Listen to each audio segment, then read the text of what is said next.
This is the tale of a remarkable era where humans have achieved the extraordinary feat of domesticating and nurturing dragons, seamlessly integrating them into the fabric of everyday existence.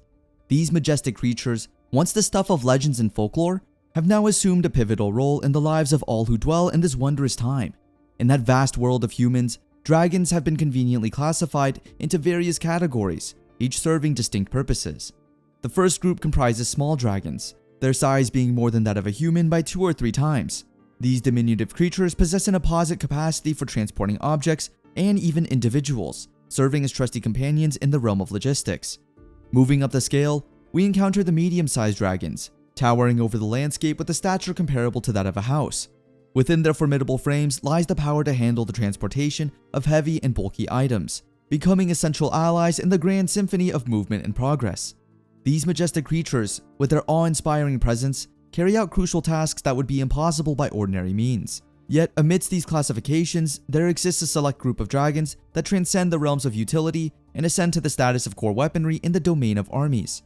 Ranging from mid-size to large, these dragons bear immense significance in the orchestration of military might. It is within this realm that the larger dragons find their purpose, obtaining titles of distinction and commanding the respect of all who witness their imposing forms. The custodians of these mighty creatures, known as Dragon Knights, undergo special training to master the art of forging an unbreakable bond with their scaled companions. Amidst this backdrop of conventional perspectives, we find Cyril Laros, a remarkable exception among his fellow human beings. Cyril's perceptions of dragon transcends the boundaries of mere labor tools or instruments of warfare. During that era, being a Dragon Knight held a position of great prestige among the populace. Riding atop a dragon was not only considered incredibly cool, but also offered substantial financial rewards. On a typical day, Cyril strolls through the bustling town, his eyes keenly observing the activities around him. In the midst of his walk, he catches sight of a man engaged in a struggle with a small dragon. Despite the man's commands, the dragon remains motionless, unresponsive to his pleas. Intrigued, Cyril approaches for a closer look, and it is then that he notices the unmistakable limp in the dragon's right hind leg. With empathy in his heart, Cyril approaches the man and compassionately informs him about the dragon's injured limb. Recognizing the significance of such an ailment, Cyril kindly suggests that the dragon be given a well-deserved day of rest, considering its evident emotional distress. Our MC is just the epitome of kindness. It's truly a delight to witness his benevolent nature in action. The dragon pays his thanks to Cyril, and he tells the dragon to take care. We learn that Cyril can talk to the dragons, and he is the only human being with such a miraculous skill. Wait, what? He empathizes with these creatures, and due to this, he is often ridiculed by others who only think of the dragons as tools. Due to Cyril's exceptional aptitude in handling dragons and his distinct approach to commanding them, he was sought after by Lindworm, the largest guild of Dragon Knights. However, Cyril found himself at odds with the guild's treatment of dragons, unable to remain silent when witnessing their mistreatment. Consequently, he was swiftly expelled from Lindworm, barely a month after joining. Despite this abrupt departure, Cyril remains unperturbed, as he had already desired to part ways with the guild. Now, he must forge his path as a freelance Dragon Knight in order to sustain himself. Visiting the public office, Cyril's gaze falls upon a plethora of requests that are open for anyone to undertake, encompassing various tasks related to the realm of Dragon Knights.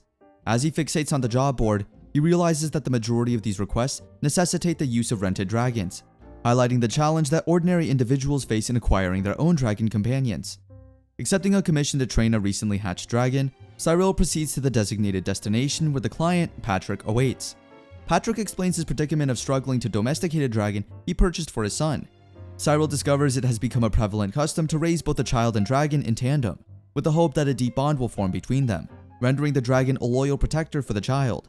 Now that's a very clever way to earn a loyal bodyguard. Patrick tells Cyril that he hired many dragon tamers, but his dragon wouldn't obey them.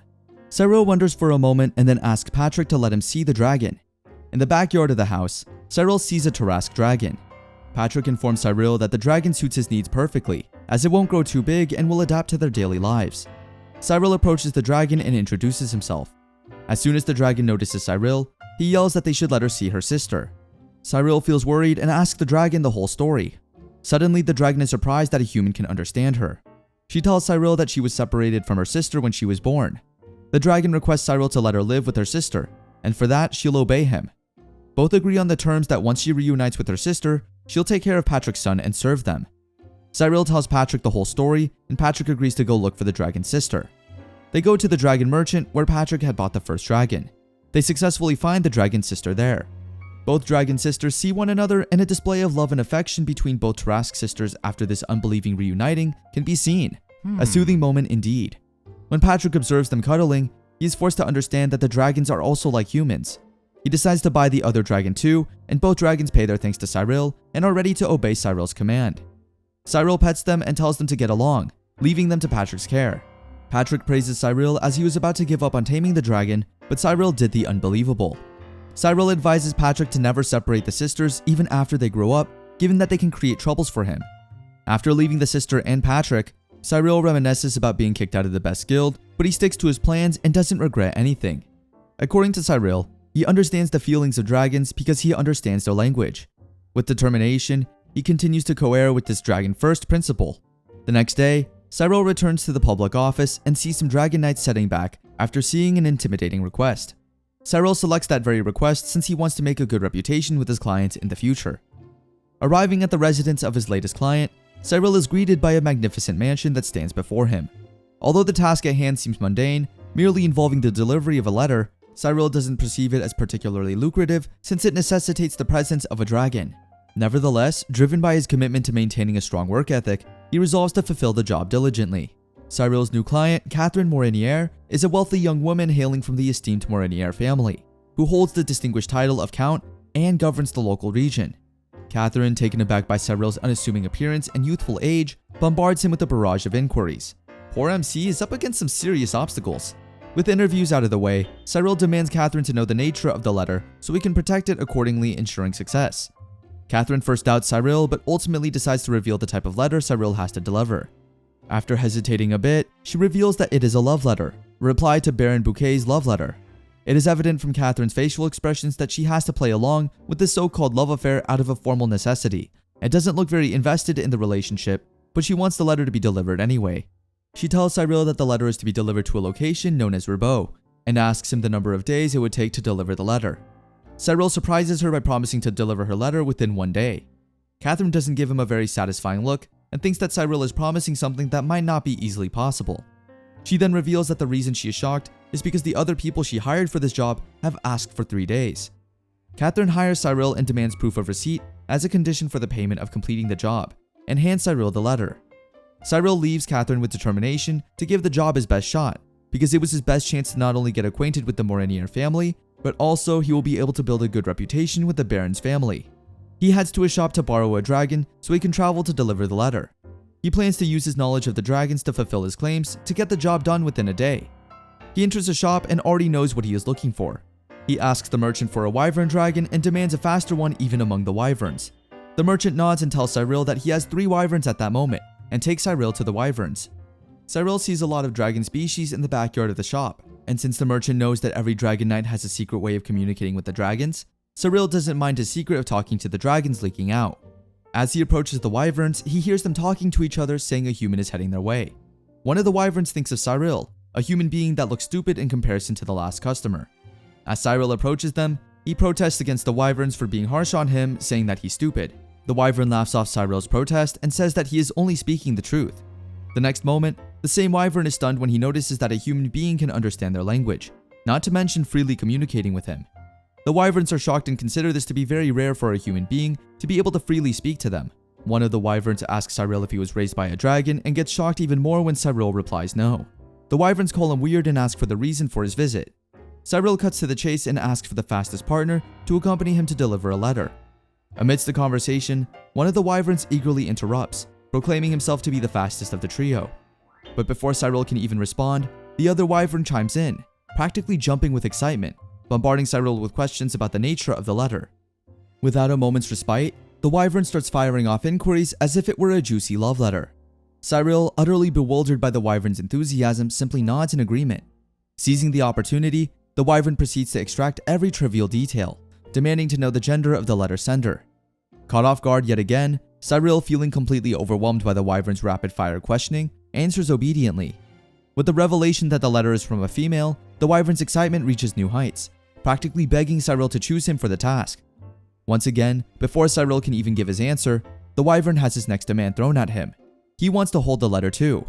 Cyril is really confused at that moment and hesitantly says the word why. The other two wyverns seem not to be very interested in the human females and ridicules the excited wyvern. The wyvern keeps his excitement intact. The merchant tells Cyril that the other wyvern is the fastest. Cyril sees that wyvern, but after thinking it through, he sees the earlier wyvern standing in despair and ends up choosing the wyvern with more excitement for the job. The merchant is confused about why Cyril isn't picking a wyvern with the fastest speed. The wyvern is very happy and asks for the letter. Cyril hesitantly gives him the letter. The wyvern holds the letter in his mouth and shouts with joy that the letter has the scent of a pretty lady. Cyril rethinks his options and they set off toward their destination. When the wyvern shouts in pleasure about the handwriting of a lady, Cyril seriously thinks that the wyvern's degree of lewdness is almost incredible. Who needs comedy shows when you have a pervert wyvern on your side? However, the wyvern proves to be a good choice as he flies at a tremendous speed after receiving the letter as promised, and they manage to reach their destination in half a day. The Baron gets overly excited to get the letter, and right after he gets it, he sends Cyril off. Cyril now understands that the Baron is a strange person, and must have been very difficult to handle for Catherine. Cyril takes the reply for Catherine and hands the letter to the wyvern. Once again, thanks to the never-ending excitement of the wyvern, they reach back to Catherine within the next half of the remaining day. When Catherine sees the job done even before a complete day, she is amazed with excitement. For her, the feat is quite unbelievable to complete that job within a day as promised. She praises Cyril's capabilities. She is so impressed with the young man sitting before her that she properly asks for his name and promises to keep him in mind for any of the next tasks.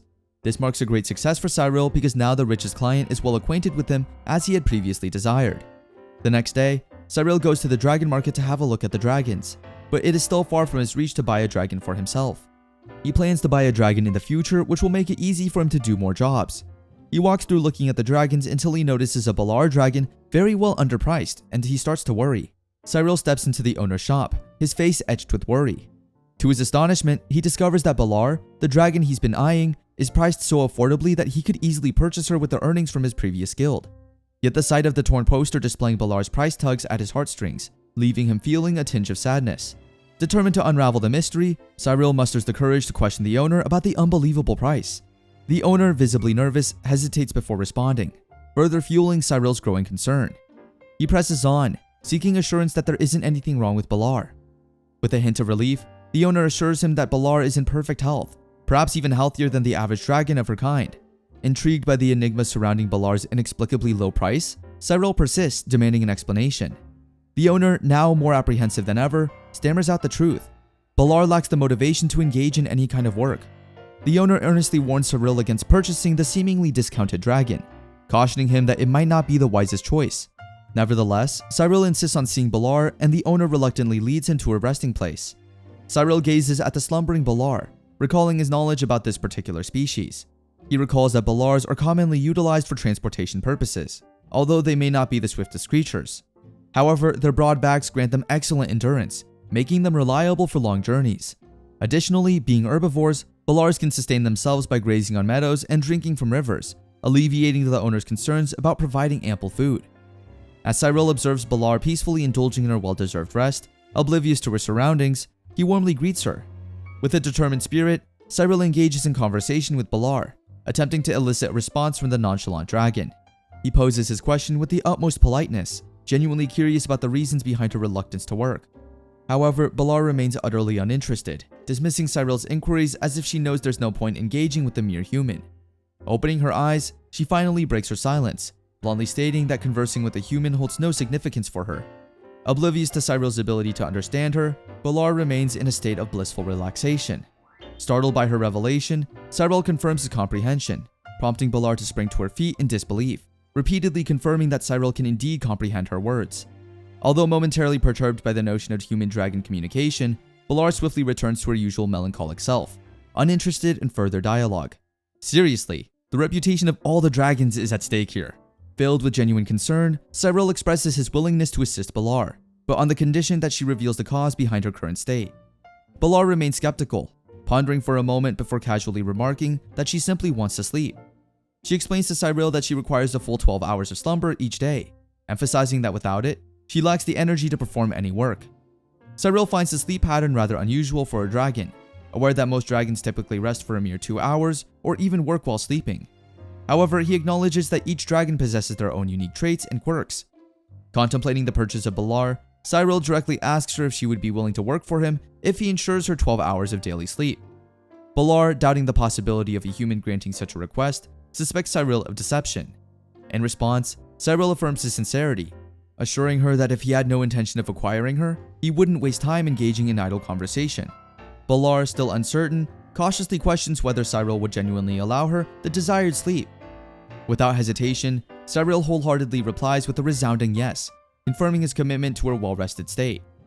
However, he demands her to work hard after getting enough rest, and B'Elar agrees to believe in Cyril and decides to go with him. The owner is very surprised to see Cyril being confident in his choice to choose a lazy dragon like B'Elar, and sets the condition that the deal won't reimburse. At that moment, our wise MC, Cyril, says historic words that it is solely the knight's ability that a dragon will work or not. While it may not appear to be the most promising offer, who can resist a dragon at such an unbeatable price? MC, the valiant dragon knight, is all in. Cyril pays the money and takes B'Elar into his possession. As they've walked for a few moments, Cyril's good guy aura makes him think of a nice name for B'Elar. When he tells B'Elar that he wants to name her to make things easier, B'Elar thinks it is weird for a human to properly name a dragon, since it is accustomed to call a dragon by numbers. Cyril ensures that naming her would be more adequate since he knows her language. Cyril names B'Elar Louise, but apparently, B'Elar seems not very enthusiastic about the name. This makes Cyril worry and force him to think if B'Elar didn't like the name. When he asks B'Elar whether the name is to her liking, she says that she likes the name, but she feels weird for receiving a name when it is not a common practice for humans to be kind enough to name their dragons. B'Elar likes the name anyways, thinking it would be good and she could get used to it. Up to that moment, both have reached Cyril's home and he introduces Louise to his home. To Cyril's surprise, the very first thing Louise has to say is, where is she going to sleep? Since Cyril is a nice guy, he lets Louise choose the place to sleep and tells her she is welcome to sleep anywhere in the home or the garden. When Cyril sees Louise a bit shocked to see the garden empty, he tells her that he rented a large house for a big dragon to live in. However, Louise is not bothered by the empty garden onward and is okay with it as long as she is allowed to sleep. Cyril is so surprised by how much sleep matters to Louise that he sarcastically inquires that she must really like to sleep. Cyril then tells her that the day is almost over, and since he doesn't have anything to do, she could go to sleep. It is evident that Louise is equally as in shock as earlier that, unlike other humans, Cyril will let her sleep so easily. She asks Cyril once again if he is sure he wants a dragon like her to be his dragon of choice, but Cyril has no second thoughts and tells Louise to go ahead and sleep without anything to worry about. Since it is not common for a human to be kind toward dragons as much as Cyril, Louise tells Cyril that he is weird, to which Cyril replies that he is often called the same by other people too. When Louise thinks that her master has earned her trust, she decides to reveal her secret. She shocks Cyril by telling him that she has something to show him that she has never shown to anyone. By saying so, she bursts out spears of light in the sky, shocking the wind out of Cyril. He sees the spears of light with disbelief in his eyes, since it is not a trait of the B'Elar species to shoot out such a magnificent display from her mouth. With a shocked look in his eyes, he asks Louise how is it possible for her to do that when he has never seen a B'Elar to have such a power. He shows his concerns by telling her that he has seen hundreds of B'Elars, but she is the first one to possess such power. With that said, Louise reveals the drawback of using her unique power, which is that she gets super tired after using the power. Cyril feels happy, but he isn't able to contemplate the source of such power and understands that the Spear of Lights are so powerful that they might cost lots of energy, resulting in exhaustion. Louise promises to use her power if Cyril ever requires her to use it for him, but given that Cyril is a nice guy, he tells her not to push herself too hard. He shows his gratitude anyway, and when the next sun rises, Cyril finds Louise sleeping in the garden. He greets her and tells her he'll go out to look for work for them. Louise opens her eyes, and Cyril tells her she may sleep until the afternoon before he comes back with some job requests. After leaving home, Cyril wonders about Louise being unsure if he'd continue to let her sleep, and thinks that now she knows that she can trust him. He goes to the public office to find a job. While he stares at the job board to find a job, he looks for a transportation-related job now that he owns a B'Elar. Suddenly, he is called by the receptionist named Rose, who tells him that she was waiting for him. She tells him that she has a request for him. Cyril is shocked by a sudden invitation for a request specifically for him. Rose informs him that Lady Catherine thinks very highly of him and the request is from her. She says to him that it is not an easy feat for a freelancer to satisfy Lady Catherine's demands. The sound of those words rings a tone of success, and Cyril's efforts have finally paid off. When he asks for the nature of the request, Rose tells the details and reveals that it is a secret search mission, and surprises him by saying that the princess is missing. Cyril is caught off guard and utterly shocked upon receiving the news of the princess's disappearance, and as he asks Rose seeking further details, it becomes evident that even she possesses limited knowledge on the matter, merely mentioning a vague location in the mountains where the princess was last sighted. Rose proceeds to brief Cyril about the incident, divulging that the princess's entourage vanished while traversing the perilous Himyar Mountains to the north. When Cyril inquires about the timeline, he learns that it hasn't been long since the princess went missing the previous night. Enveloped in an aura of utmost secrecy surrounding the mission, Rose cautions Cyril that the client insists on assessing the situation before proceeding.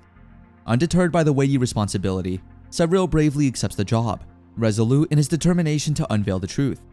Accompanied by his faithful companion Louise, they embark on their journey toward the Himyar Mountains, with Cyril visibly anxious about the princess's fate, harboring a deep fear of the worst possible outcome. Our MC is just thrilled to dive headfirst into a top-secret rescue mission with vague information and a deep fear of the worst possible outcome.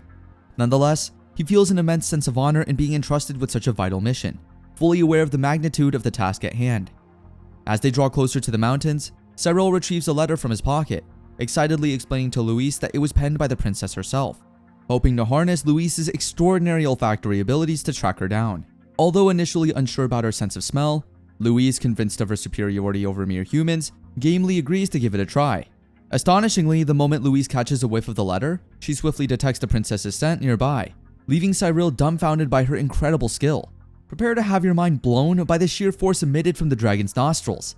Louise attributes her success to the letter's aromatic essence, infused with spices that Cyril surmises to be the princess's signature perfume fragrance.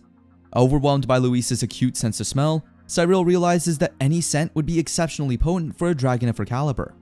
Filled with renewed determination, Cyril instructs Louise to diligently follow the tantalizing scent trail, showering her with praise for navigating the treacherous mountain terrain with effortless grace, a task he alone would have found insurmountable. Louise's agility brings a genuine smile to Cyril's face, although a fleeting flashback momentarily dampens his mood, reminding him that his methods might not have been well received in his previous guild. Nevertheless, they press on, driven by their shared purpose. Suddenly, Louise halts abruptly, capturing Cyril's full attention. With great anticipation, Louise reveals that she has detected something of utmost importance below them. Peering over the edge, Cyril's eyes widen in astonishment as he spots a landslide, revealing the unmistakable presence of the princess's carriage. Suspicion arises within Cyril that the princess may still be confined within the carriage, causing him to question the safety of descending to her rescue. Ever fearless, Louise reassures Cyril that descending would be a breeze for her. Once again, we are talking about a freaking dragon here. Without hesitation, Louise gracefully scales down the mountainside, leading Cyril to the princess's carriage. There, they find the unmistakable crest, confirming beyond a shadow of a doubt that they have located the princess's vehicle. Overwhelmed by concern for the princess's well-being, Cyril carefully assesses the condition of the fallen bodyguards, fretting over their safety.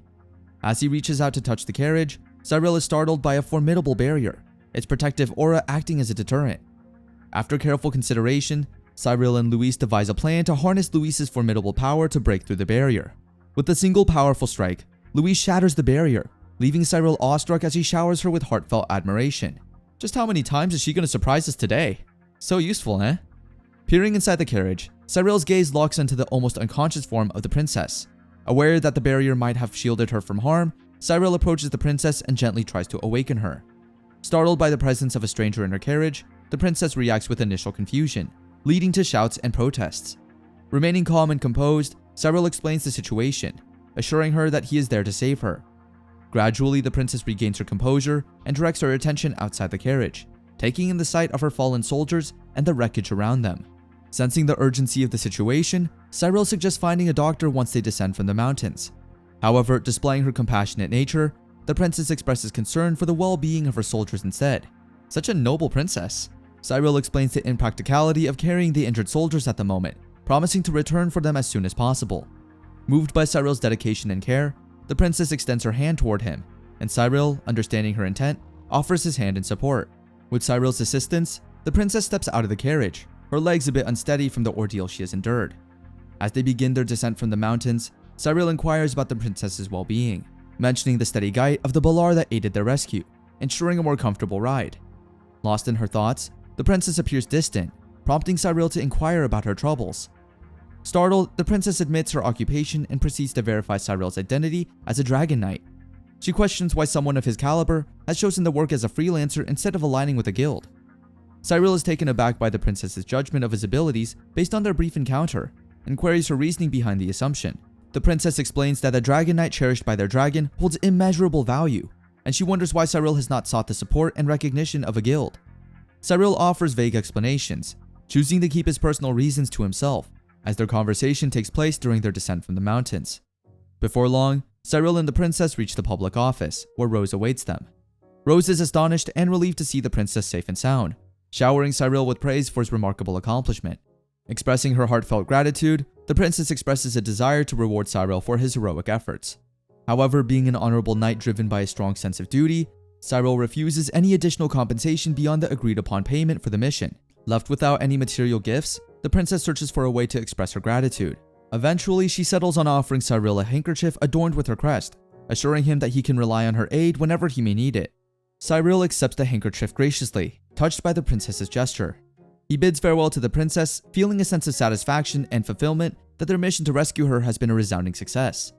As Cyril and Louise depart from public office, their hearts are filled with a deep sense of accomplishment, knowing they have made a significant difference in the princess's life and in preserving the kingdom's well-being. Cyril receives a substantial payment of 1,000 reals for his successful rescue mission of the princess, which is a considerable sum for anyone involved. Louise, his loyal companion, reminds Cyril of his promise to buy her a litter as a reward, but Cyril seems to have a different plan in mind. He disappoints Louise by declining the request for a litter, explaining that 1,000 reals are worth a month's earnings for an average person. Therefore, he suggests they look for something far superior to a litter, a nurturing and benevolent caretaker of an incredibly valuable and indispensable dragon. Upon hearing Cyril's mention of something even better than a litter, a glimmer of happiness and excitement lights up Louise's eyes, and she eagerly inquires about his suggestion. Cyril indulges her curiosity by revealing his plan to purchase proper bedding for her, further igniting her enthusiasm. Louise, having never seen proper bedding in her life, wonders what it looks like. They come across a store that specializes in supplies for dragons. However, before they enter the store, a familiar face emerges, a dragon knight from Cyril's past guild, Lindworm. The dragon knight expresses surprise at seeing Cyril and mentions being informed about his departure from the guild. Cyril's demeanor becomes troubled by the presence of his former guildmate. The dragon knight offers to speak to the higher-ups in the guild, suggesting that Cyril can rejoin their ranks. Cyril expresses his gratitude for the offer, but firmly refuses to return to the guild, remaining steadfast in his decision. The dragon knight then attempts to persuade Cyril by mentioning that he would have to give up his principles of treating dragons as equals to be readmitted. However, Cyril remains disinterested and rejects the offer, unwilling to compromise his beliefs.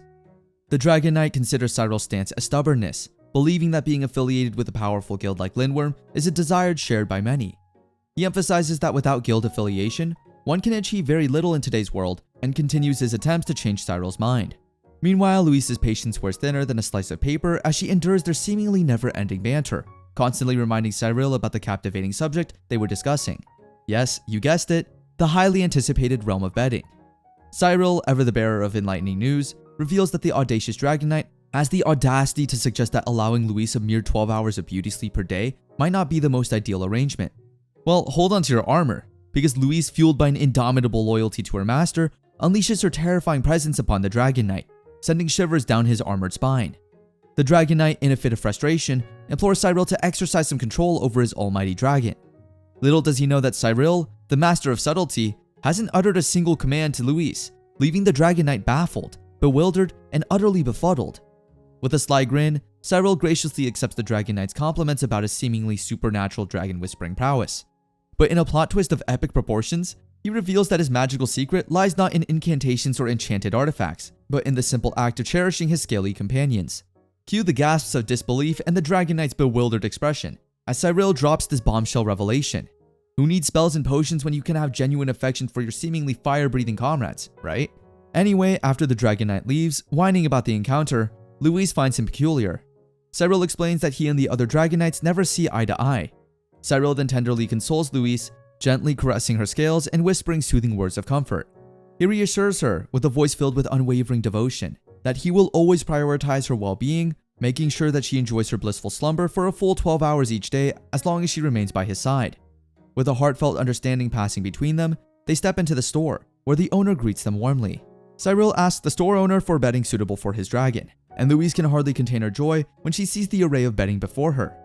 Overwhelmed with happiness, she joyfully jumps onto the bedding, causing Cyril to worry and apologize to the owner for any trouble caused. The owner assures Cyril that the beddings on display are samples for trial, and Louise revels in the comfort and elasticity of the bed, likening it to resting on a slime. Louise continuously praises the bed and revels in its comfort, prompting Cyril to ask if that bed is what she desires to sleep on from now on. Louise eagerly expresses her consent and believes that the bed surpasses the litter. However, she suddenly notices that the bed comes with a hefty price of 1,200 reals, making Cyril realize that it is quite luxurious. Concerned about the cost, Louise expresses her worry and wonders if Cyril will be able to afford it. In response, Cyril assures her that he is not concerned about the expenses and emphasizes that her happiness is what truly matters to him. Cyril's unwavering commitment to Louise's happiness, regardless of the price, reveals the profound love and care he holds for her. Cyril decides to purchase the bedding for Louise, and the store owner commends Cyril's ability to effectively communicate with dragons, noting that he has never seen a dragon knight as successful with their dragons as Cyril. Cyril humbly attributes his success to treating his dragons like family. With the bedding secured, both Cyril and Louise leave the store filled with happiness. Louise comments on the weight of the bedding, causing Cyril to express concern and ask if she can handle its weight. As they continue their walk, Louise comes to a sudden halt, her heart heavy with a tinge of guilt upon realizing that the cost of the bedding surpasses the amount they earned during their heroic princess rescue mission. Worries of selfishness start to consume her, but Cyril, ever understanding and compassionate, downplays the concern, assuring Louise that there is no need to fret. With a warm smile, he reminds her of his promise to reward her, emphasizing how incredibly proud he is of her exceptional efforts, leaving Louise pleasantly taken aback by his words. Gratefulness fills her heart as she earnestly expresses her heartfelt thanks to her cherished master, their bond deepening with every step they take. The relationship as master and dragon grows stronger each day, and Cyril and Louise continue to undertake jobs together. One day after completing their work, Louise expresses her fatigue to Cyril. Acknowledging the heavy workload they have been facing, Cyril agrees that it has been demanding, but explains that they must persevere to make a living. Cyril assures Louise that he will not overwork her and suggests that she goes home on her own that day while he finishes turning in their quest. As Louise starts heading home, Cyril becomes worried and considers the potential dangers she might encounter. However, given the peaceful nature of the town, he believes that she will be safe and allows her to go on her own. Suddenly, a realization dawns on him. If his dragons can go back home independently, then perhaps he can instruct them to do work on their own as well. After completing the quest, Cyril contemplates the idea of acquiring another dragon, expanding his team and capabilities. With newfound possibilities in mind, Cyril sets off to explore the options that lie ahead. More dragons, the better. As he steps into the bustling market, Cyril's eyes light up with a familiarity as he comes face to face with the merchant from whom he had acquired his beloved companion, Louise. Recognizing Cyril as the customer who had chosen the endearingly lazy Balar dragon, the merchant greets him warmly, their previous encounter instantly rekindling fond memories. Amidst the pleasantries, a flicker of concern crosses the merchant's face, hinting at potential issues with Balar's performance. Sensing the worry, Cyril quickly reassures the merchant that he has no intention of complaining or seeking a refund, assuring him that his dragon is thriving and bringing him immeasurable joy. With a mischievous grin, Cyril admits his intention to expand his dragon family, albeit on a tight budget after indulging in something extravagantly delightful. He humbly confesses his inability to splurge on another dragon, expressing his earnest desire for a more affordable option. Hopeful yet understanding, he queries the merchant about the availability of any inexpensive dragons. Regrettably, the merchant shakes his head, regretfully informing Cyril that for the time being, cheap dragons like Balar are currently not in stock, leaving Cyril to ponder his options with a mix of curiosity and determination. With a tinge of embarrassment lingering within him, Cyril finds solace in private reflection, contemplating the outcome of his quest for a cheap dragon. Undeterred by the lack of success, he politely implores the merchant to keep him in mind should a pocket-friendly dragon eventually grace the market. However, amidst their conversation, a serendipitous mishap occurs as Cyril inadvertently drops the delicate handkerchief gifted to him by the princess. Swift to notice the fluttering fabric, the observant merchant draws Cyril's gaze. He finds himself taken aback by the merchant's recognition of the princess's emblem crest emblazoned upon the handkerchief, a revelation that sends a ripple of astonishment through him. The merchant, sporting a nervous bead of sweat on his brow, cautiously inquires about the crest, seeking confirmation of its affiliation with the princess. With a mixture of pride and gratitude, Cyril affirms that the crest indeed represents the royal emblem, going on to recount the tale of how the handkerchief came to be in his possession, a token of the princess's heartfelt appreciation for his aid rendered during a perilous undertaking. The merchant's demeanor instantly changes to a highly respectful manner, addressing Cyril as Sir. He smiles and offers Cyril the option to buy a dragon and pay in installments. Ah, the remarkable power of connections. It seems our dear MC is destined for nothing less than instant celebrity status. Cyril is astonished by the unexpected offer and expresses his disbelief. The merchant grants Cyril the privilege of choosing his preferred payment method. Cyril quickly realizes that the merchant's change in attitude stems from his connection to the princess, as he wants to foster a good relationship with Cyril. Ah, the wonders of networking. Sensing the opportunity, Cyril chooses to pay in installments, which pleases the merchant. The merchant then leads Cyril to the backyard and inquires about the type of dragon he is seeking. Cyril mentions his interest in a specific dragon species called Mashushu due to their unique abilities. He explains that these dragons have a relatively small size, but possess 4 stomachs with one dedicated to digestion and the others for storing items. As they store objects in their extra stomachs, their bodies expand, allowing them to carry a substantial amount of food. The merchant introduces Cyril to a mush dragon. In a comical twist of miscommunication, Cyril bravely attempts to strike up a conversation with the mush dragon, introducing himself with the utmost enthusiasm. Little does he know that his fluency in dragon language leaves the mush dragon utterly oblivious, dismissing him as just another hapless human attempting to communicate. Undeterred by such ignorance, Cyril playfully questions whether he's forbidden to engage in conversation with her. With a nonchalant air, the mush dragon curtly responds, asserting that there's simply no point in talking when understanding is off the table. Ah, the challenges of interspecies communication. But lo and behold, as Cyril's secret talent is unexpectedly revealed, the mush dragon is left flabbergasted, her dragon jaw practically hitting the ground. With a skeptical tone, she probes Cyril, desperately seeking confirmation that a human can indeed comprehend her dragon language. Failing to wrap her reptilian mind around the concept, she curiously demands an explanation for Cyril's unique ability. In a matter-of-fact manner, Cyril attributes his gift to being born with an extraordinary talent for conversing with dragons, surprising the mush dragon even further. Amidst the amusing exchange, Cyril unabashedly expresses his desire to purchase the mush dragon.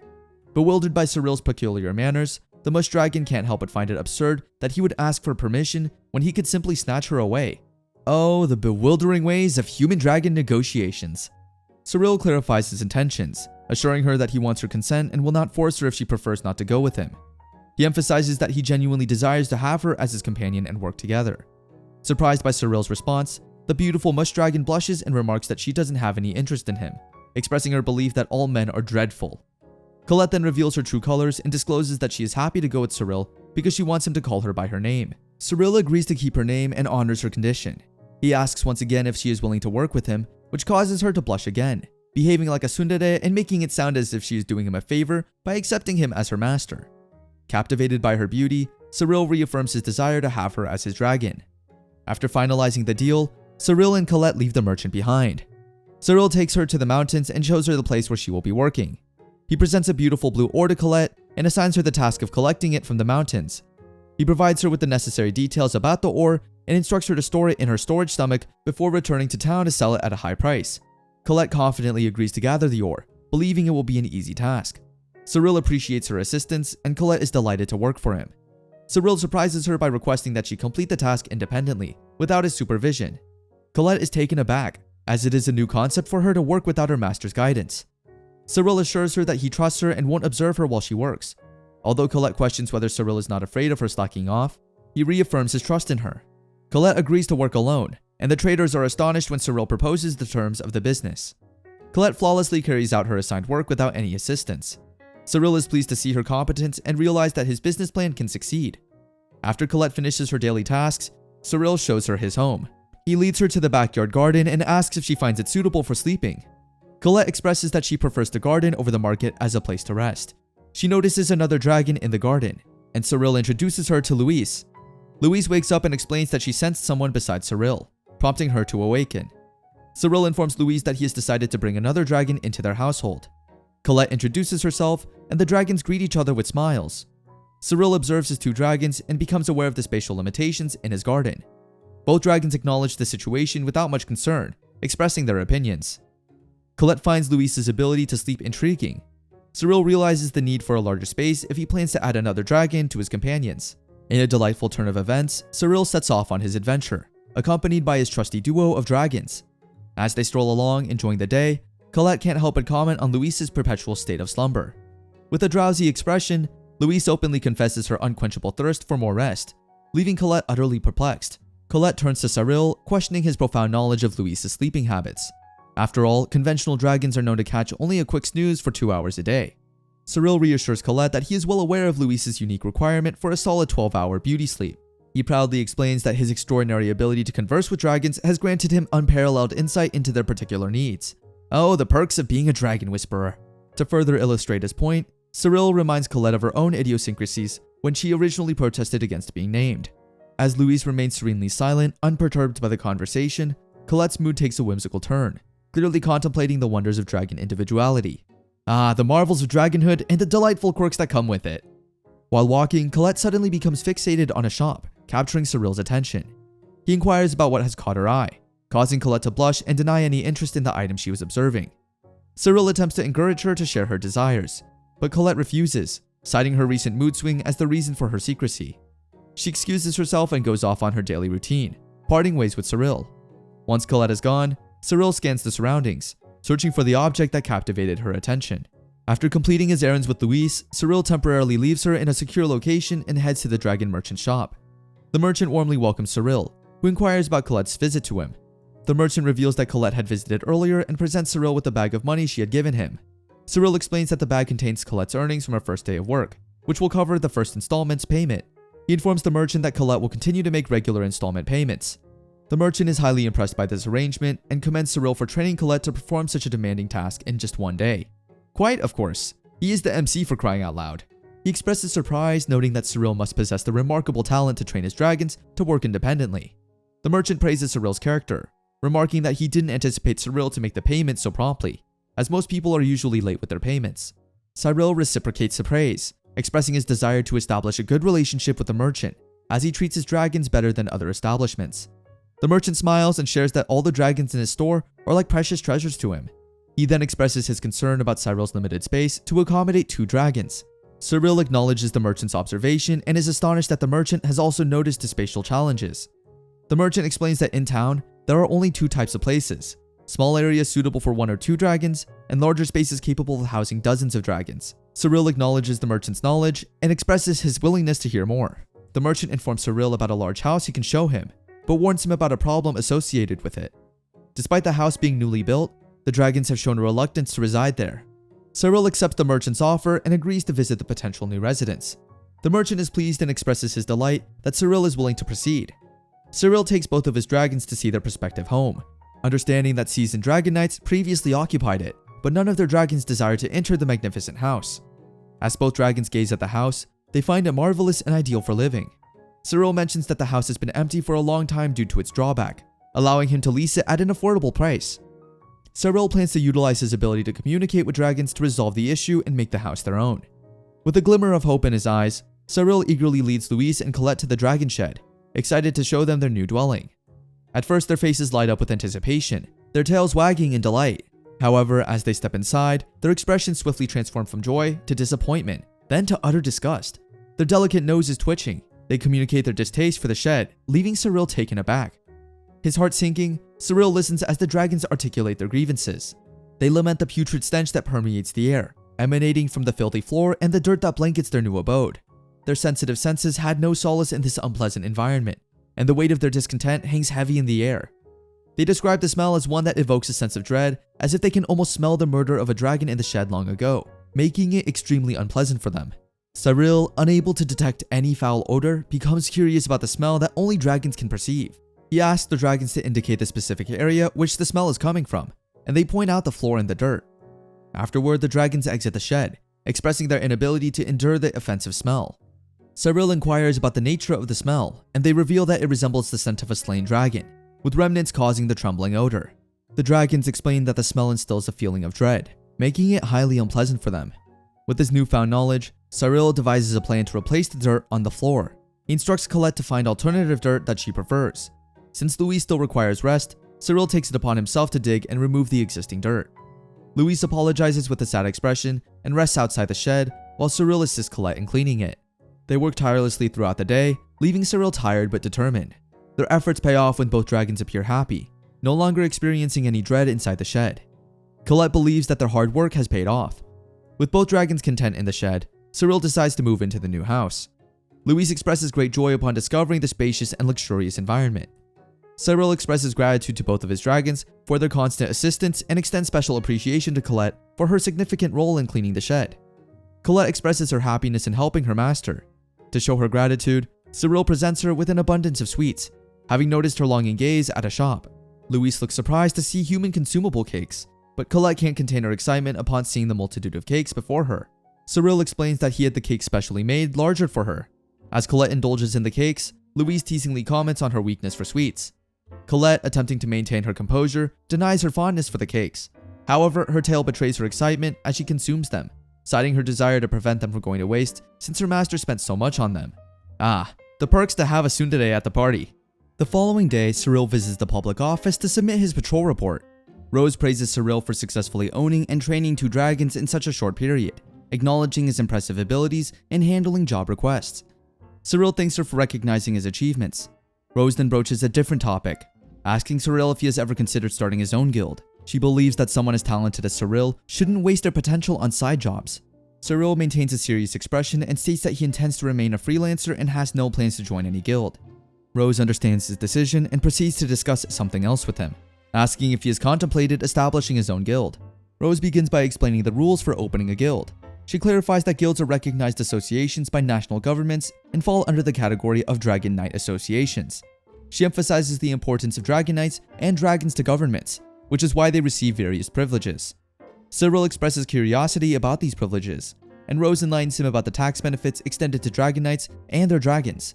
Cyril is taken aback by this new information, as he was previously unaware of the tax advantages. Rose further mentions that as a guild's capabilities increase, so do the abilities of the dragons within it. Cyril's face reflects shock and disbelief upon hearing this revelation. Eager to embark on this new adventure, Cyril finds himself overwhelmed by the possibilities that come with opening his very own guild. Curiosity tingling within him, he turns to Rose, his trusted ally, seeking guidance on the intricate process. With a wealth of knowledge and experience, Rose begins to unravel the secrets of guild creation. As Rose explains the prerequisites, Cyril learns that having a backer is crucial for establishing a guild.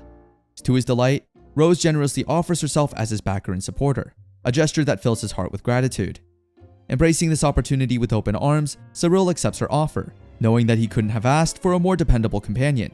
Yet amidst the excitement, Cyril discovers that there is a financial hurdle to overcome, the daunting deposit of 10,000 reals, a sum that seems exorbitant to him.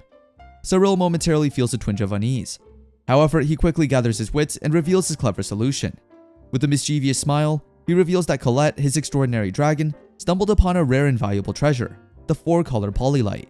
By selling this precious ore, Cyril managed to amass the exact amount needed, showcasing his resourcefulness and the extraordinary talents of his beloved dragon. With the deposit concern resolved, Cyril's enthusiasm reignites. Rose guides him through the application process, handing over a form brimming with possibilities.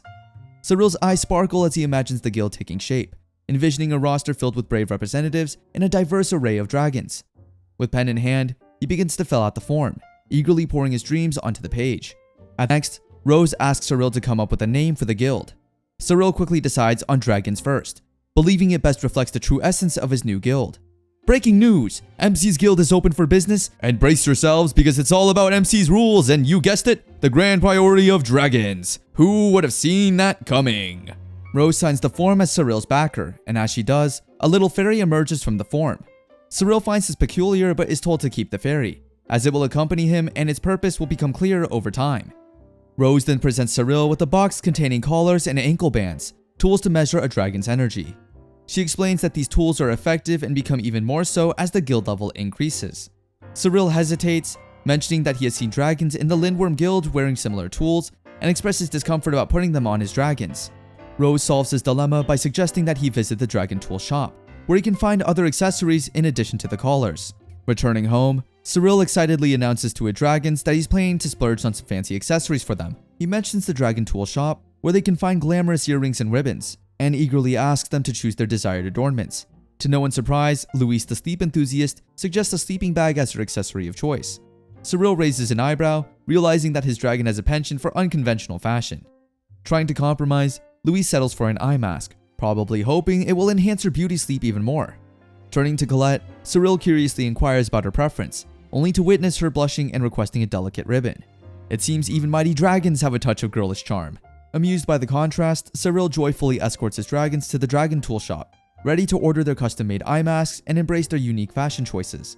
Before their eagerly awaited accessories arrive, Cyril helps his dragons put on their new collars, though he can't shake off a nagging feeling of discomfort.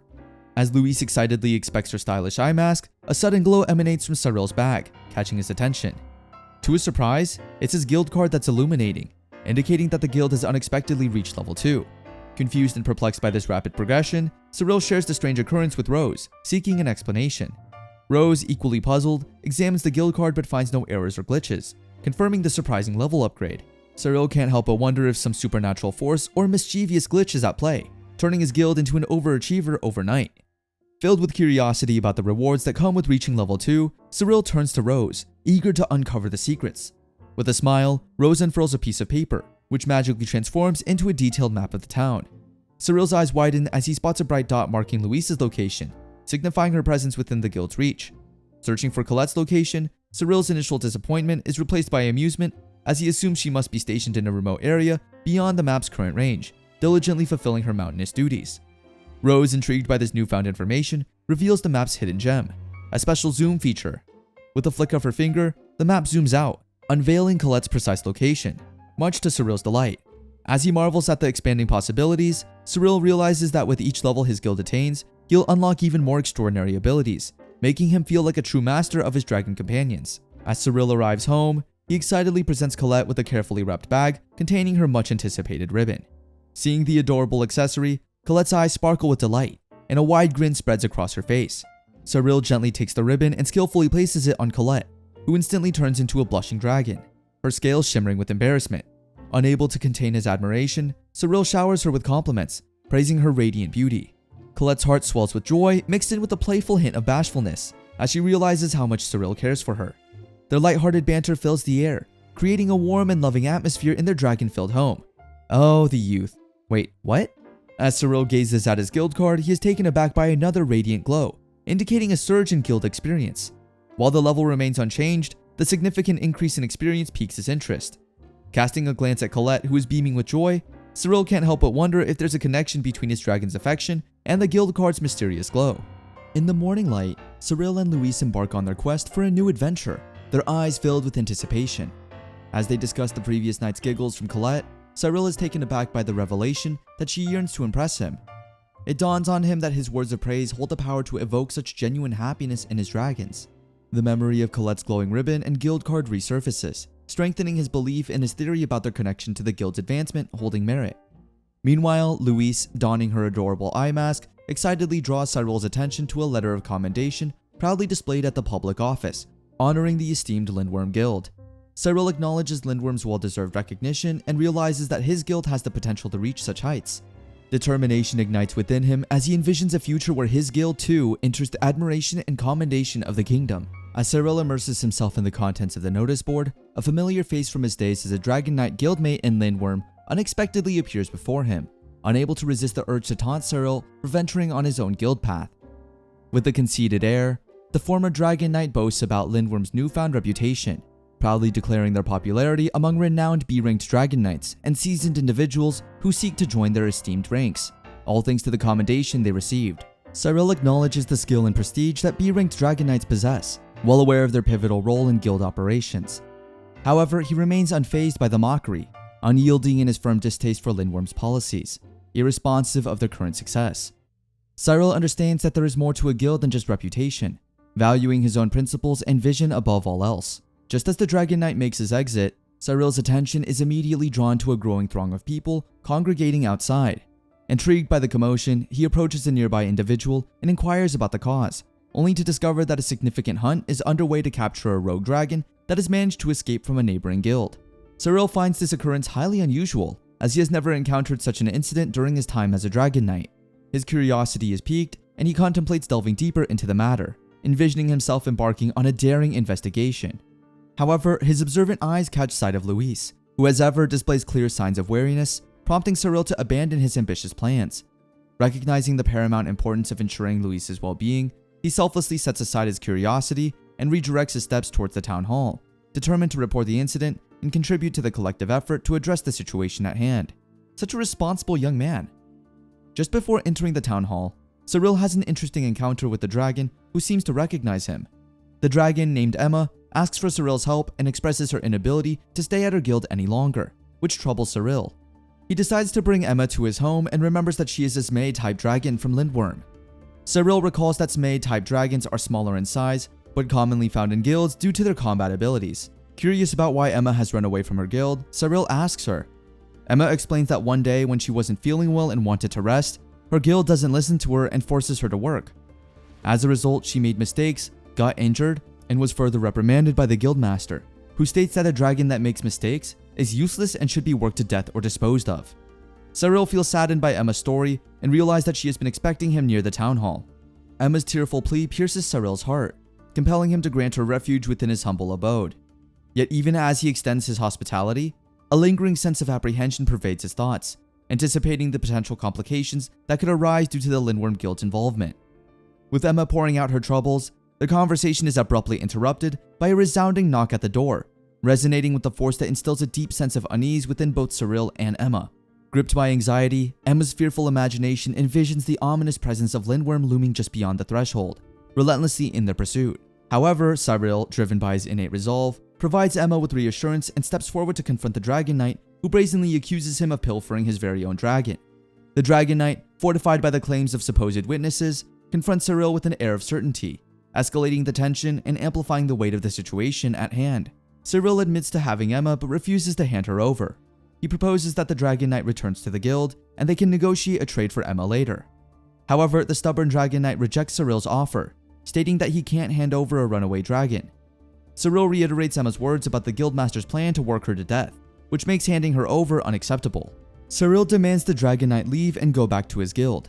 The Dragon Knight forcefully enters Cyril's home, scaring Emma, but Louise, considering him a threat to her master, shoots a powerful light spear at him, which he narrowly avoids. The Dragon Knight loses his composure, and Cyril tells him that he deserves the attack for trespassing. Cyril insists once again that the Dragon Knight leaves and goes back to his guild. The Dragon Knight leaves, complaining and making threats while Louise goes back to sleep. Cyril then goes to the Lindworm Guild to negotiate a trade for Emma. He meets with the Lindworm Guildmaster, Dicky Raj. Dicky inquires if Cyril wants to take one of their dragons and receives a positive response. Cyril expresses his refusal to allow the guild to mistreat Emma and states that he is not concerned about being labeled in a certain way.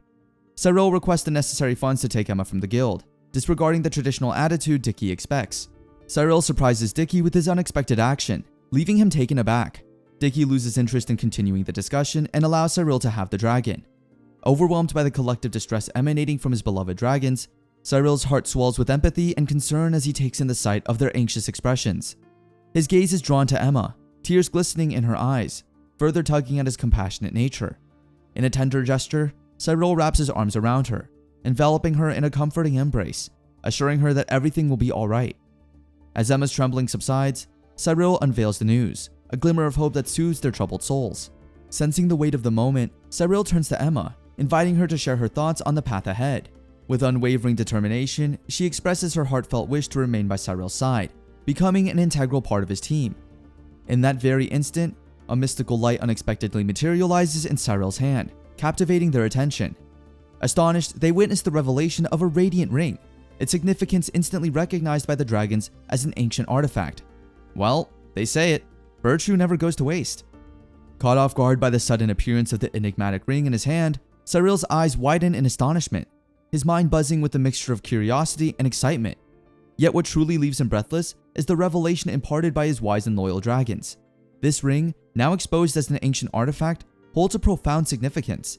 They share a tale woven through time, speaking of a hidden treasure that is none other than the cherished creation of the fabled Dragon King, an emblem of their kind's rich heritage. In their collective memories, dragons once reigned supreme over the earth, and the artifact was a symbol of their dominion. Cyril's heart fills with wonder as he learns that the ring unveils itself only to those who are truly beloved by the dragons, a testament to their profound connection.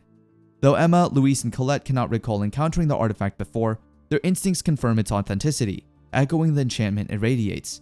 Deciding to entrust the artifact to his dragons, Cyril attempts to give it to Colette, but she refuses to store it inside her stomach, leaving him with no alternative but to wear the ring himself. Cyril wonders if donning the ring will grant him any special abilities, and when he observes his dragons, he notices 2 bars above each of their heads. Filled with genuine concern, Cyril's gaze lingers on Colette, his eyes reflecting a tender worry. Sensing a subtle shift in her demeanor, he musters the courage to inquire about her well-being, gently probing if she might be feeling unwell on this particular day. Colette, caught off guard by his attentiveness, pauses for a moment, processing his unexpected question. Although her initial response is to dismiss any discomfort, asserting that she is perfectly fine, Cyril knows deep down that there might be more to her wariness than meets the eye. With heartfelt sincerity, Cyril unveils his unique ability to perceive the 2 bars hovering above each dragon's head, silently conveying their physical and mental states. As the truth dawns upon Colette, she realizes that her exhaustion has not gone unnoticed by her caring master. A soft smile graces her lips, a blend of surprise and gratitude, urging her to refrain from pushing herself to the point of overexertion. The warmth in his words resonates deeply, enveloping Colette with a sense of cherished care. Cyril understands that the artifact was given to him so he could monitor Colette's physical condition and prevent her from overworking. The sense of duty is almost real. Colette, in her tsundere manner, reluctantly agrees, acknowledging that she needs some rest. Cyril is delighted to possess the artifact as it allows him to take better care of his dragons. After the passage of time, Cyril's abode welcomes an unexpected guest by the name of Roland Fleury, who arrives on the recommendation of none other than Lady Catherine. Curiosity piqued, Cyril eagerly awaits to hear the purpose of Roland's visit. In response, Roland reveals a tale of peril and misfortune, recounting a harrowing encounter between a formidable guild of dragon knights and a menacing horde of monsters. Cyril's memory serves him well, reminding him of the treacherous nature of suppression missions, perilous undertakings that promise both grand rewards and illustrious reputations. Roland's somber voice carries the weight of tragedy as he unveils the grim aftermath of the battle. The entire Vanguard battalion, once standing tall on the front lines, is now reduced to mere memory, their valiant souls vanquished without a single survivor to tell the tale. Cyril's eyes widen in disbelief, for such catastrophic incidents had remained elusive for a span of 5 long years, leading him to question the unfathomable circumstances that led to this unprecedented catastrophe. With a sense of solemnity, Roland proceeds to unravel the intricate details of the mission that awaits Cyril's unwavering determination. He reveals a crucial aspect of the Dragon Knight's protocol during suppression missions, the revered will, a personal item that holds great significance. Cyril's heart sinks at the thought of retrieving such poignant mementos from the fallen knights, recognizing the weight and emotional value they hold. Roland continues, his voice carrying a mixture of urgency and hope. He reveals the precise location where Cyril must embark on this solemn quest, unveiling the daunting yet alluring Danzig Valley as the setting for their mission. To motivate Cyril's unwavering commitment, Roland offers a reward of 5,000 reals, a substantial sum that can fuel Cyril's ambitions and provide a semblance of financial stability. Grateful for the gesture, Cyril expresses his gratitude to Roland, acknowledging the offer while silently contemplating the moral quandary of claiming dragon gear that rightfully belongs to the fallen. Ever the considerate leader, Cyril meticulously plans his journey, taking into account the sleeping patterns of his cherished companion, Luis. With the mental map forming in his mind, Cyril estimates that the pilgrimage to Danzig Valley will span a rigorous 3-day journey, where both trials and revelations await them in equal measures. Luis surprises Cyril by revealing that she overheard the entire conversation about the mission the previous night, causing him to worry about his privacy. As Cyril sets out with his 3 dragons, he educates them about the treasure trove, which involves recovering battlefield equipment and later selling it for money. He shares cautionary tales of people accidentally triggering cursed magic items through careless handling, emphasizing the need for vigilance during treasure trove activities. After traveling for several days, they arrive at Danzig Valley, where they come across the grim aftermath of the battle. 20 fallen dragon knights and 30 deceased dragons. Cyril and his party feel a sense of sorrow at the sight of the tragic conflict. Emma signals that there are no enemies nearby, and Cyril instructs his dragons to search for a necklace-like accessory. Colette expresses dissatisfaction with the task and appears disheartened. Cyril suggests that she take the day off, but she insists on working regardless. Successfully gathering all the necklaces, the dragon's masterful retrieval is marred by Colette's evident distress and her eagerness to leave the area as soon as possible. However, Cyril refuses to depart before giving the fallen warriors and dragons a proper burial. The dragons are surprised by Cyril's intention to bury both humans and their own kind, finding his decision peculiar since they had never heard of such a practice. Cyril expresses his inability to leave the corpses without giving them a proper farewell. When Cyril notices his dragons considering him strange for desiring to provide a burial for fallen dragons, he apologizes to them, stating that he can perform the task alone if they object. As a response, the accessories on all 3 dragons begin to glow, signifying their acknowledgement of Cyril as a good person. Cyril was abruptly summoned to the guild building by Rose. She apologized for the sudden call, to which Cyril responded with understanding, assuring her it was no trouble. He inquired if something had occurred, given that she had taken the unusual step of writing a letter. Rose informed him that their guild had achieved the 3rd level, a feat that typically takes 3 months. Cyril realized that this was the matter she wanted to discuss. Just then, a fairy flew out, smiling at him and drawing closer to his face. He was taken aback by her sudden appearance and noticed her laughter. He then turned to Rose, observing that she didn't seem particularly happy. He asked her what had transpired. Rose replied that nothing specific had happened. It was just that the guild had been extraordinarily productive overnight, setting a historical record. Cyril expressed his surprise, stating that until now, he had never been part of such a historical record. Rose wanted to know if Cyril thought there was a reason for this unprecedented achievement. Cyril responded that unless he adheres to the principles of the Dragon Guild above all else, he cares most about them, Rose pondered this and concluded that she didn't think it had anything to do with it. However, she accepted the situation. She informed Cyril that since the guild had now reached level 3, they could use the utility room. Cyril stood in front of a large building. The guild's back room appeared like an ordinary warehouse, but it was enchanted to prevent anyone except the knights and dragons of the guild from entering. Cyril thought it would be interesting to try to combine this with Colette's abilities. As he walked, he noticed people looking at him and whispering to each other. It seemed everyone was talking about the rapid growth of their guild. Some looked with interest, others with suspicion. It was not a very pleasant feeling. Suddenly, Cyril noticed a carriage in front of the house. He approached it and saw a girl stepping out of the carriage. She addressed him by name, which surprised him greatly. He cried out in shock, "Princess." The girl bowed before him, expressing her pleasure at meeting him because she had heard a lot about his achievements. Cyril asked her in surprise about what achievements she is talking. She confirmed, explaining how he had managed various tasks and reached the 3rd level faster than anyone in history. He was now the main object of attention among the knights. Cyril thoughtfully acknowledged this. He noticed they were being washed and invited her to go inside. They sat down at the table facing each other. Cyril asked her why she had come today. She replied that she wanted to ask the best knight for a small favor. Hearing this, Cyril told her that she was praising him too much. The girl insisted that she was not. She expressed her desire for him to take care of a very special dragon. Cyril agreed, understanding that if the princess was asking directly, it must be a serious matter. He believed he could handle the dragon because he still understood them. Cyril asked her if the dragon would come. The princess turned to him, answering that she was asking him very much about this task. Cyril said that he understood and would accept the task. He thanked her joyfully for the process. Cyril asked what breed of dragon it was. The princess told him that it was a phoenix cub, which amazed Cyril. He exclaimed that it couldn't be the one known as the Divine Child. The princess confirmed that it was. Cyril then asked her in amazement why she had assigned such an important role to him. Cyril was taken aback when the princess began to blush. He hadn't expected her to be shy. She confessed that she wanted to see how he would handle the Divine Child. Cyril, surprised by her blushing, asked her why. She explained that it was nothing, just that his guild was still small, and she thought this would be a good investment for the future. Cyril thanked her for considering his guild so thoughtfully. Later, they were traveling in a mountainous area. The princess sat on Louise with Cyril and commented on how surprisingly stable their ride was. They seemed to have a mutual understanding with each other. A carriage was trailing behind them. Cyril asked her if she was sure this was better than a carriage. The girl confidently affirmed it was. Louise calmly assured him that if he wanted to impress her, she would tread very carefully. Cyril stroked her mane tenderly, finding the situation quite pleasant. Cyril reported to the princess that he had learned that phoenixes had long since become extinct and there were no cubs. The princess confirmed this was true. She explained that there was only one dragon of this kind left on Earth, and there was an ancient legend that they do not give birth to cubs, but instead are reborn after death. Cyril was surprised to hear about their rebirth. Louise added that she had heard about this. Even though they were dragons, they were superior in some ways and completely invulnerable in life. The princess happily exclaimed how cool they were. Cyril sheepishly agreed. The princess mentioned that sometimes rebirth takes several centuries, and she thought that maybe he would succeed. Cyril wondered if everything would be okay, realizing that they weren't talking about living dragons. 2 days later, they arrived and stood in front of a large building. Cyril was surprised, exclaiming how impossible it was to get up here.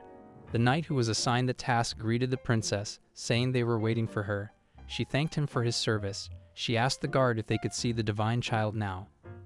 The knight confirmed that everything was unchanged there. The princess thanked him, took Cyril by the hand, and told him to go inside. Cyril asked the dragons if they would wait for him here. They agreed.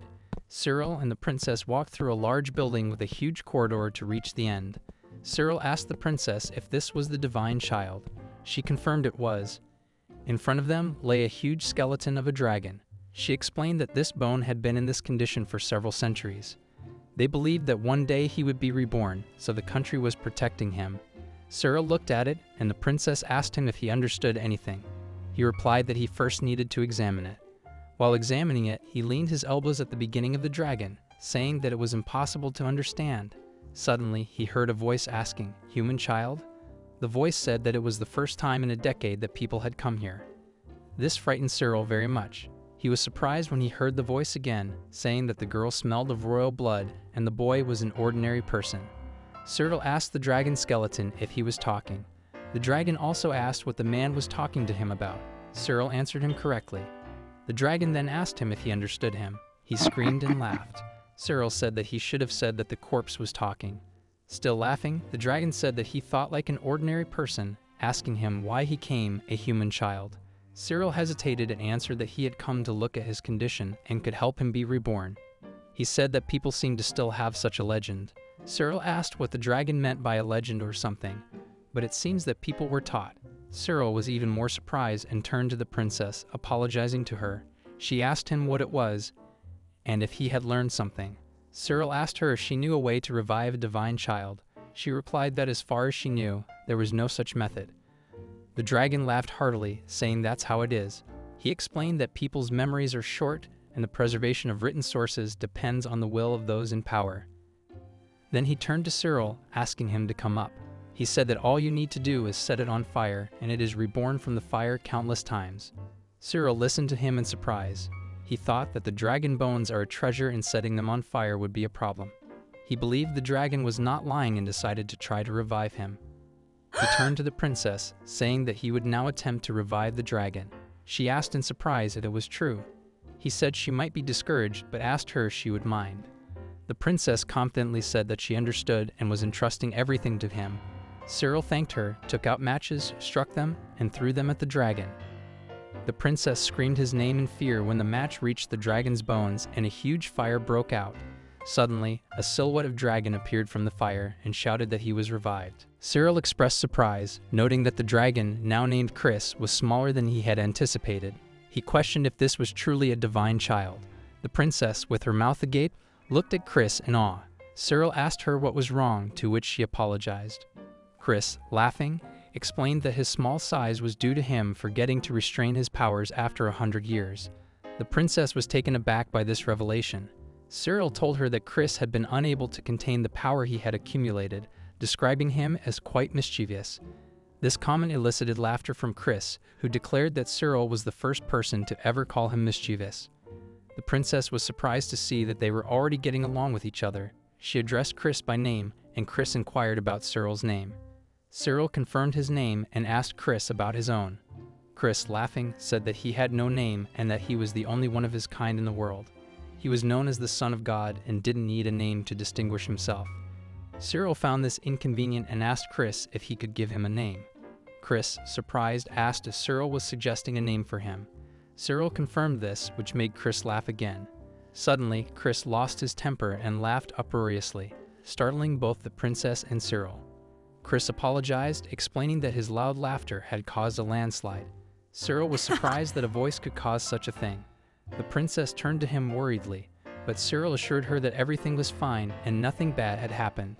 Suddenly, guards and dragons ran towards them, shouting warnings about the danger of being near the mountain.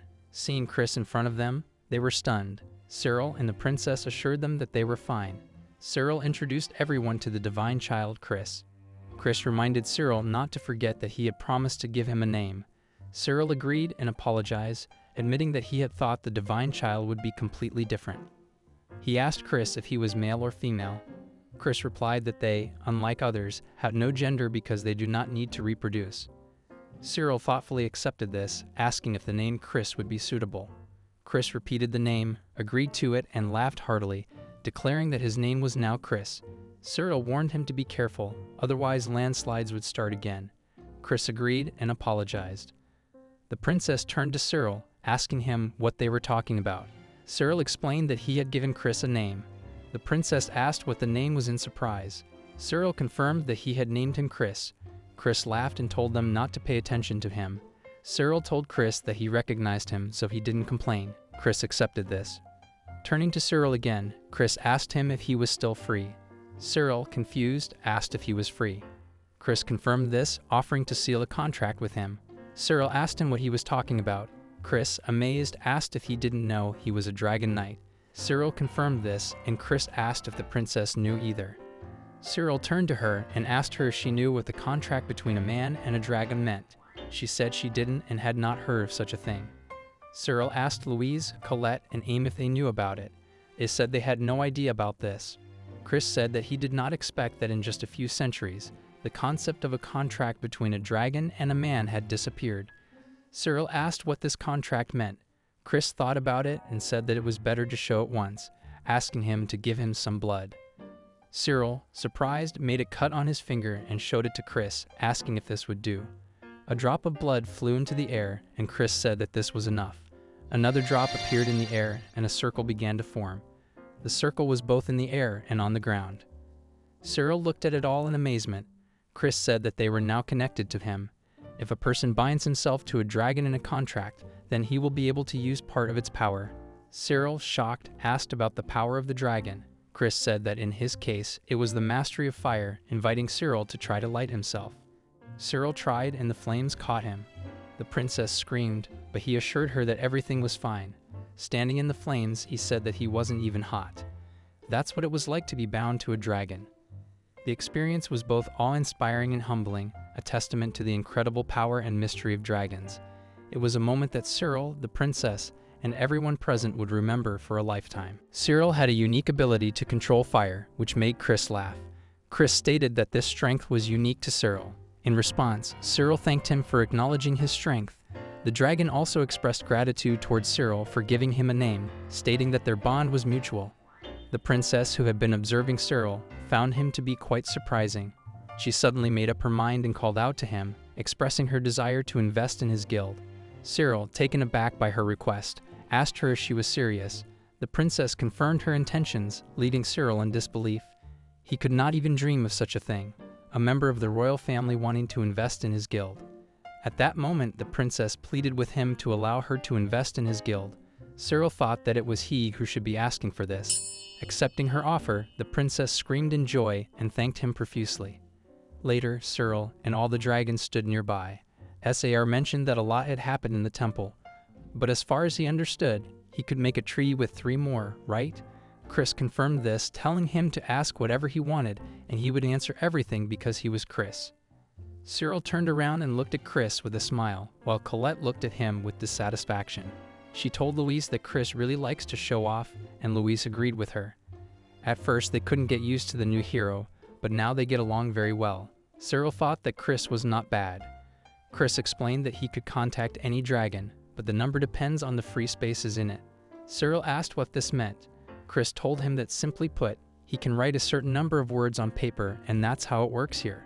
Cyril said that he understood and at the same time did not understand, asking Chris if it is possible to increase this space.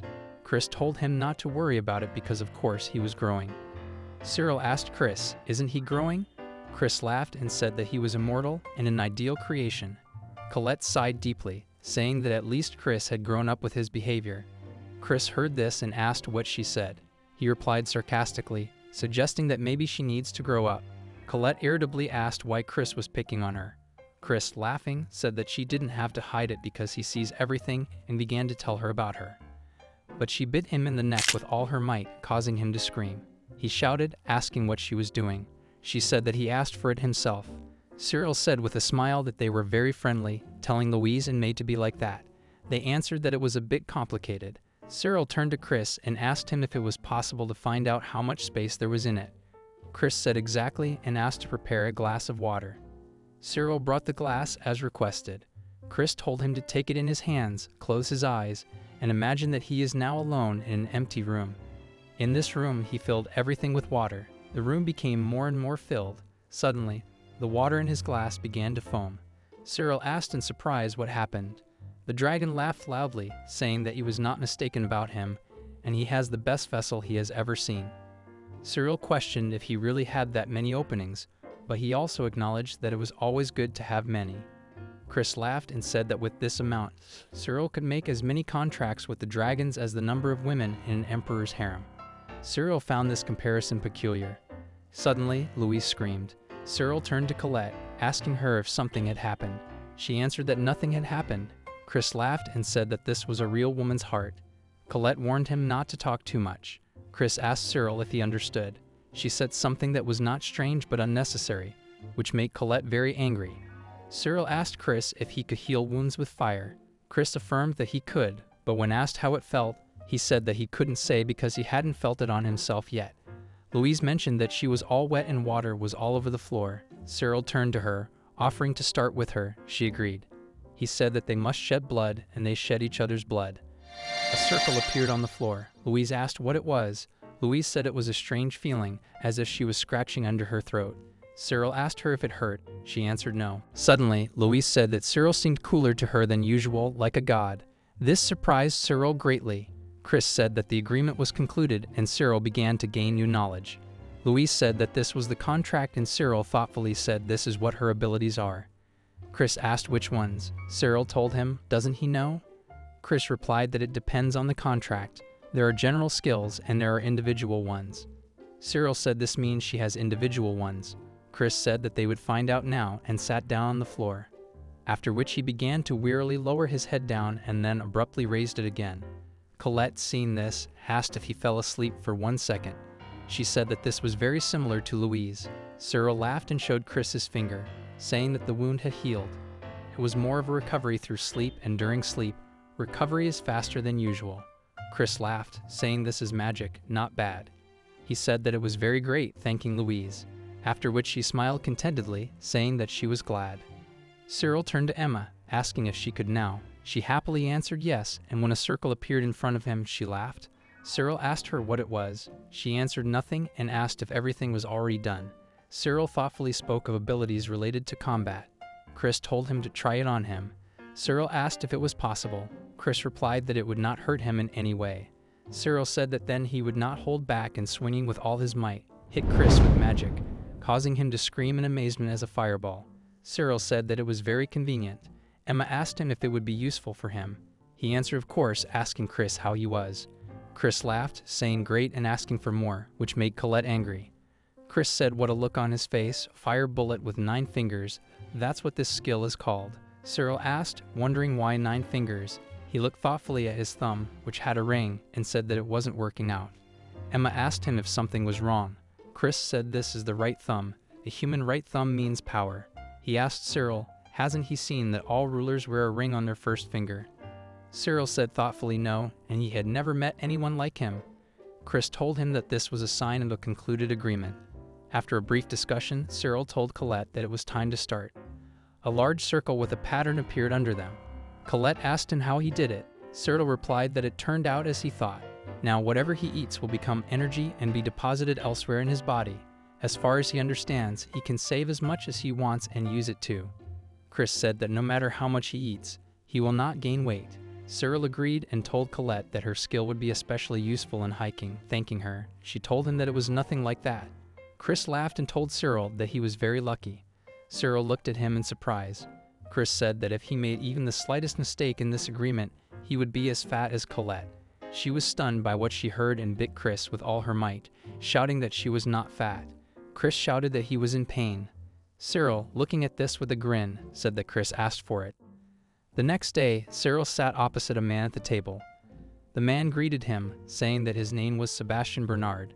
Cyril introduced himself in response, and the man said that he was very pleased. Cyril thought that of course he took on different tasks, but he was not used to such an attitude. Sebastian took an envelope from his pocket, saying that it was an invitation from Mariel. Cyril thought again, from Lady Catherine, he should thank her. Cyril told Sebastian that he was right and this was so, asking him what was the matter.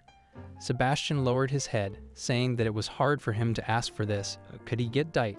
Cyril looked at him, after which Sebastian said yes. The size is 1 coot, 100 pieces, is it possible? Cyril hesitated, saying dite when suddenly he heard Chris laugh loudly, saying that this would be interesting and they were taking on this task. Sebastian shouted in surprise. Cyril walked up to the window from which Chris was looking out and asked why he was doing it so suddenly. He apologized to Sebastian for the surprise, asking Chris what was wrong with him. Chris said that he knew where the dite was and could show it.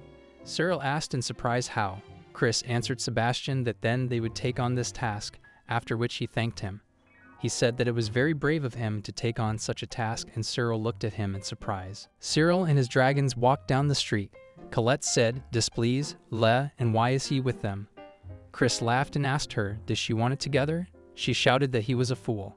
Cyril turned to Chris, asking him if he could tell him what kind of dite it was. Chris said yes and thought about it, saying that this is a type of jewelry but people don't like it because they get into trouble when they try to get it. Cyril said that's why the price is so high, isn't it? Chris replied that that's right. Dite appears when the full moonlight hits it. It starts to sparkle brightly, which is why some call it the night dragon core. Cyril said thoughtfully, like this, he thinks it's beautiful. Asking Chris, by the way, why is there a different attitude towards dragons? Chris said that they were simply overrated. Cyril thoughtfully said this. He asked where is the dite. Chris said that he didn't tell him anything and he laughed, after which Cyril turned to him in surprise and shouted, "What is this?" In front of them was a massive volcano. Cyril asked what it was, and Chris calmly told him that it was a volcano. Chris added that as far as he remembers, it's called Tanyan. Cyril said nothing and then clarified that he wasn't talking about that. Chris laughed and said there was dite inside. Cyril asked in surprise what Chris meant. Chris asked him, can't he see the transparent one below? Here it is. Colette shouted to him in fear, asking what he was going to do. Chris said that an ordinary person couldn't get it, but looking at Cyril, he added that he could. He exclaimed for sure, there is the power of a dragon. Indeed, it would have been difficult for anyone else here. Now he understands why the task was given to him. He asked if he could go into the lava too. Chris answered yes, saying that he could climb naked. It was like hot springs. To which Cyril told him that he would better abstain. He began to carefully descend, and Colette called out to him, asking him if he was sure. It may be dangerous. He answered everything was fine, telling Chris that he probably wouldn't deceive him, and Colette just grinned. Cyril went down and said like this, and it's really not hot. Chris was floating in the lava at that moment and said really. He laughed and added that Cyril was great, and he was happy for him. He asked him in surprise, didn't he say that it would be easy? He answered him that it was still very brave of him. After which Cyril thoughtfully said this. He pulled the rock out of the lava, saying it felt like he was pulling it out of the mud, so 100 of them wouldn't be a problem. From above, Colette shouted at him to come back quickly because it's hot for them here, to which Cyril replied that he understood. While collecting stones, he said that's 20,000 lyre. In recent days, he has changed a lot. Chris said that this is the human world. If there is power and glory, then work is evaluated differently. This is how life works. Cyril looked at him and thanked him for these words. In an establishment, a man was engaged in conversation with another. He asked if the other had heard of the guild. As they spoke, snacks were scattered on the table before them. The second man affirmed that he had indeed heard of the guild, expressing his exhaustion from the persistent rumors that their business was flourishing.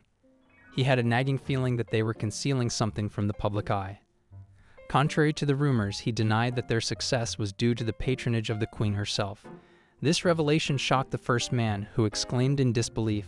The second man insisted that they were merely fortunate upstarts, a statement that the first man found hard to believe. Later, this man found himself seated at a table with Cyril. The man introduced himself as Six, which Cyril interpreted as a pseudonym. Intrigued, Cyril inquired about Six's business with him.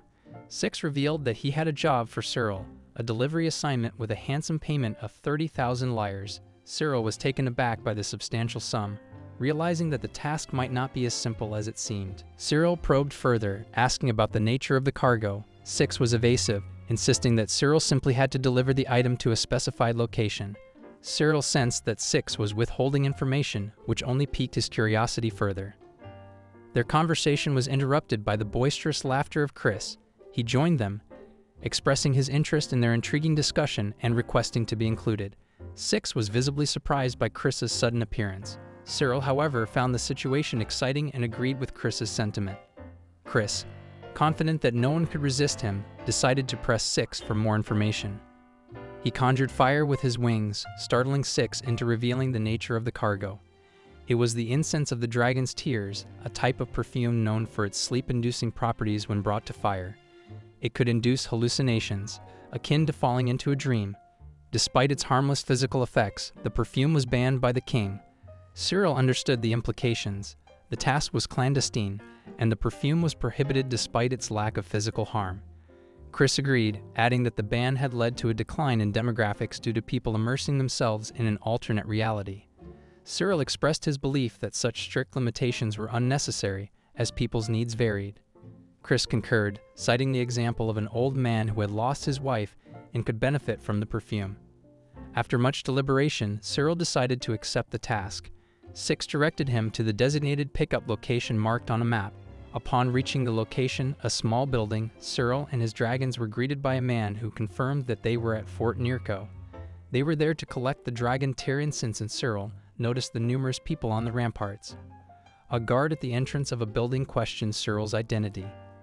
In response, Cyril presented something to the guard, who then acknowledged the presence of the dragon first. The guard allowed them to pass, opening the door for them to enter. Inside, Cyril was curious about the identity of a man who seemed to recognize him. The man wondered aloud if Cyril was the guild master. The man informed Cyril that this was his first task and apologized, asking Cyril to demonstrate his strength. Cyril questioned the man, even though it was a request on his part. The man responded with a smile, stating that there were many instances when rumors proved to be false. Louise, in fear, shouted at the owner. Cyril, using an agreement with him, fired a fiery bullet, setting everything around them ablaze. The man complimented Cyril on his abilities, asking if he was satisfied now. He affirmed that he was, adding that he had witnessed it with his own eyes and they could proceed. Chris laughed, stating that he had anticipated this. He had spent his savings and asked Cyril if he understood. Cyril turned to Colette, informing her that he had used 30% of her energy. With the help of an agreement with Colette, he could accumulate energy, but it seemed that this was not sufficient. Louise asked Cyril if he was okay, to which he responded affirmatively, stating that the current situation would be beneficial to him in the future. Chris agreed, adding that they had been receiving annoying looks lately. Cyril concurred, stating that they had invited this upon themselves. Suddenly, Chris made a scary face, frightening the people around them, who then ran away. Chris laughed madly at this. Cyril looked at Chris with displeasure. The dragon reassured Cyril that he was just joking and that they were comrades. Cyril thanked him with a smile. The man Cyril was conversing with nervously admitted that he was unaware that Cyril had such a beast. He asked the man about the cargo, wondering if it had not arrived yet. The man responded with dissatisfaction, stating that it was not there yet. Suddenly, people approached him from behind. Emma asked why they had stopped. Chris replied that the man had realized that he could not control them and it was better not to quarrel with them. Emma stated that she understood that the man was afraid of the owner. Chris confirmed her statement. There was a large box in front of Cyril. The man instructed Cyril to deliver it to a man named Jigo in Manu, who would pay him for his work. However, in Manu, there was an outer wall where they would check the contents. They told them that they would handle it themselves. Cyril asked his dragons what they would do. They had already left the building. Emma stated that if these spirits were discovered, then they would be in trouble. Colette asked what a test was. Emma explained that it was a procedure usually carried out at the border in big cities. Cyril commended her for her knowledge about this. Emma informed him that she had experience when she was in Armene. Cyril thought about it and stated that they could not be discovered. Louise added that she did not want any problems. They hid it in Colette's stomach, but in this state, they would easily understand. Cyril stated that he believed they already knew about them. Colette asked him what they would do then. Cyril thought for a moment, and upon seeing a river, he exclaimed as if it were a river. He turned to Colette, causing her to express surprise.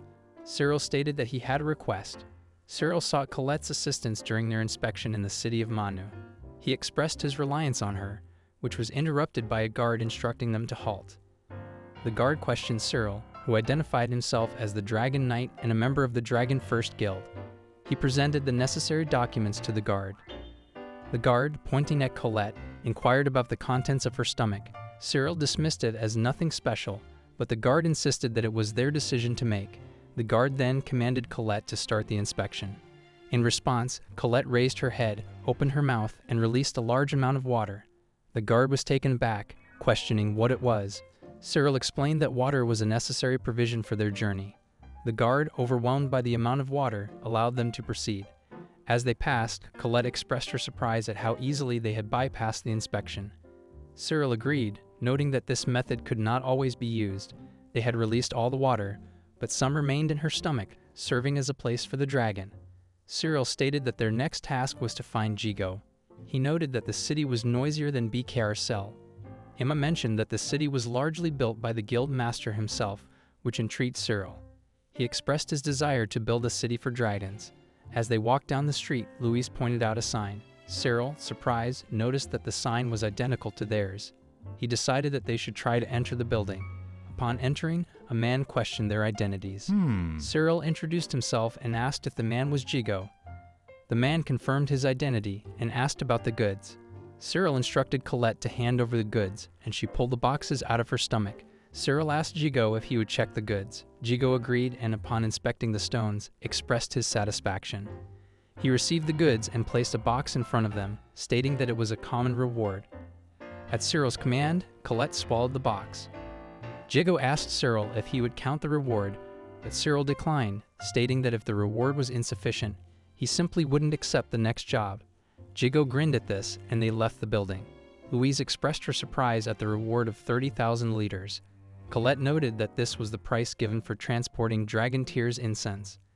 Cyril pondered over this, speculating that those who work directly with the incense made even more money. He suggested that they study it further. The dragons were surprised at something they saw, and Chris laughed, stating that it was really surprising. Emma agreed, expressing her astonishment that there was a place for dragons there. Louise yawned, and Cyril commented that the city's size was not without reason. Emma mentioned the Dragon Tear's incense, expressing her amazement that so many merchants wanted to acquire it. Cyril agreed, stating that if one could bring it into the city, they could do whatever they wanted with it. Emma noted that it was a forbidden product, and Colette questioned if it was okay for Cyril to profit from it. Cyril affirmed, stating that the fact that it was forbidden was only convenient for the authorities. Cyril expressed his willingness to deliver the goods if there were people who genuinely needed them. Colette responded indifferently, stating that she didn't care much about people. Cyril acknowledged her sentiment, adding that they hadn't yet explained how to make the Dragon's Tear incense. Colette admitted that it wasn't easy, and Chris laughed, telling Cyril not to worry about it. Chris revealed that the Dragon's Tear incense was a camouflage name and had nothing to do with a dragon's tear. However, he confirmed that it was indeed related to dragons. He explained that they needed the Guren fruit, which could be found in any regular fruit and vegetable store. Cyril understood and decided to look for it later. Cyril found the Guren fruit in a city market. The saleswoman told him it was also known as the Horn Queen and that only the inside was edible. Cyril bought all the fruits from her, and she wrapped them up for him. Upon returning, Cyril presented the fruits to Chris, who confirmed that it was what they needed. Chris suggested that Em and Colette should eat the fruit while Louise was sleeping. This surprised Em and Colette, who questioned whether the inside of the fruit was edible. Chris explained that this was how people ate it and instructed the dragons to swallow the fruit and keep it in their stomachs. For Colette, it had to be placed in the first stomach. Cyril asked about himself, and Chris responded that he didn't need food and didn't even have a digestive system in his body. Colette called him useless, and Chris laughed, telling her not to be sarcastic. Cyril asked what would happen next, and Chris replied that they needed to wait for a month. Cyril asked if this was how Dragon's Tear incense would be made. Chris held the fruit with his claws and explained that the secretions formed in the stomach envelop the Guren so that it does not pierce the thorns. Cyril asked if it was something like a pearl, and Chris answered that it matures inside the stomach, and as a result, the incense of the Dragon's Tears comes out. Cyril thoughtfully acknowledged this and asked if everything was done so easily. Chris laughed and told him not to misunderstand him. But no, he explained that it might be easy for him, but other dragons could not talk, and how did he think they would ask their dragons to keep the Guren in their stomach for a whole month? Cyril precisely understood this, and Chris told him that besides him, others have a difficult time. Cyril remembered this and apologized to Em and Colette. They asked him in surprise why, and Cyril replied that it must be hard to keep this in their stomach all the time. Colette proudly said not at all because it's easy, asking him who he takes her for. She said that they could deal with such nonsense in no time. Cyril thanked them but said that many people knew the manufacturing method and it would be very strange if he constantly bought Guren.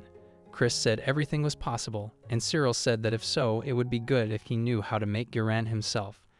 Chris laughed and said that it seems that he is not only a knight after all, he has the ability to trade. Cyril asked about trade, and Chris replied that everything is simple. He understands that for each stage, from collecting materials to sales, different people are involved in everything. Cyril agreed, saying that he meant that in his case, everything would be done by him. Chris continued by saying that it is very unprofitable to buy something from other companies because they raise the prices, and then he becomes dependent on them. Cyril agreed, saying that it is very problematic if the bar does not have alcohol. Em said that of course she could grow Guren herself, but it wouldn't be very good if they saw it. Cyril agreed, and Colette said if they do it, then only quietly, but even so, they need territory. asking her how they will hide it. Cyril asked Chris if he could do it. He said that he personally did not, but he had a friend who could. The next day, they were in the Dragon Bazaar in the city of Manu. Cyril entered a building and told a man that he was looking for a gargoyle species, asking if there was one. They went deeper into where the man led them, and Cyril saw a dragon lying on the ground. He greeted her and introduced himself. Cyril expressed his surprise, stating that he understood their language and wished to converse with the dragon. The dragon, however, seemed disinterested and responded minimally. Cyril inquired if she was not particularly talkative, to which she replied that she did not like to talk. Cyril thought that she was rather silent and emphasized that the most important thing was that she understood him. He expressed his desire to take her away and asked for her thoughts on the matter. She responded indifferently, stating that it was as he wished. Later, as they walked along the street together, Cyril mentioned that he needed to give her a name and asked if she had any preferences. The dragon did not respond and continued walking nearby. Cyril asked if she could hear him. She confirmed that she could, but thought that he was not talking to her at the moment because dragons are usually not given names. She added that she didn't care what name he gave her. Cyril then decided to call her Jui and asked if she liked it. She simply hummed in response. Cyril realized that he was beginning to understand her a little, even though her answer was short and not negative. He expressed his pleasure in meeting her and mentioned that he had heard that her species had interesting skills. He asked if she would tell him about them. Jui said that it was difficult to explain, prompting Cyril to ask how she could. Jui explained that there were two types of skills. The first was when she touches someone and disappears with them. Cyril expressed his surprise, stating that invisibility was great. Jui added that if she makes a sound, it is difficult, but until she is touched, she is not visible. Cyril acknowledged this, adding that everything was clear and asking for one more skill. She replied that she was changing the visibility of her own surroundings. Cyril asked in surprise about her visibility. He thought about it, apologized to Jui, and admitted that he didn't really understand. He asked if she could show this with a real example. She replied that she didn't mind, and Cyril said that was fine. In front of them was a house. Cyril mentioned that his friends were there and that he would show them by going inside. Louise welcomed him back. Suddenly, they were surprised, suggesting that he must have brought someone new with him. This made Cyril very surprised, asserting that he was here. The dragon spoke exactly, and Emma apologized, saying that they did not notice. Cyril asked if it was because of the size. Chris answered, not at all, these three saw only him. Cyril was surprised and introduced the newcomer as Jui. He told her that in front of her were Louise, Colette, Aimee, and Chris, after which Louise expressed her pleasure to meet Jui. Cyril asked Jui if she wouldn't show her ability. She replied that she had already shown it. This surprised Cyril, and Chris added that he had already said that these three saw only him. Cyril, in surprise, asked if this was another ability of hers. She confirmed, saying yes. It changes perception, and it is visible, but in a different way. Cyril, intrigued by the perception, gave an example, asking if there is a corpse on the road, could she make it so that it is not visible? Jui confirmed, saying yes. With this ability, Cyril exclaimed, they can hide the field. Chris commented that it would be very interesting if he makes a contract with her. Cyril sighed and asked Jui if he could ask her for something. He began to speak, but Jui agreed before he could finish. Cyril asked her if she needed an explanation. Jui said that she does not hate him, and the guys also seem interesting. Cyril thanked her. They performed a ritual with a circle on the floor, and Cyril received an ability. Louise asked him what ability he had. He said it was a power that changed perceptions, and he couldn't wait to experience it. Chris encouraged him to take advantage of it, calling him a friend. He asked Cyril if he wanted to change his appearance. Cyril thought for a moment and then agreed that it would do for testing and began the transformation. Everyone was shocked when Cyril stopped turning into a huge dragon. He asked in fear if this was a species of Bahamut. Chris laughed and said that this is an ability that obeys the vision of others. Among all the dragons, he is the king of the dragons, which suits him perfectly. Cyril thought about it and asked if it was true. A few days later, in the Brussels office, Cyril said that he wanted to set up another base. Rose was very surprised and told him that his guild had expanded so much. He didn't answer much. They had Chris, and now there are 5 of them. It seems crowded inside the city. Rose listened to him and agreed, saying this is true on the one hand, but in fact, it is for Garion. He wanted a spacious area. Rose said that it wouldn't be cheap, asking if he could handle it. He answered, of course, it depends on the area, and he would like more. Rose thoughtfully said that with the size of a military fort, which means adding, Then it will cost 50,000 lyre a year. Cyril shouted, so expensive. Rose said that the lands of the country belonged to the king. Cyril said that he would not be able to afford this amount. Rose suggested that he knows the princess well, maybe he will ask her.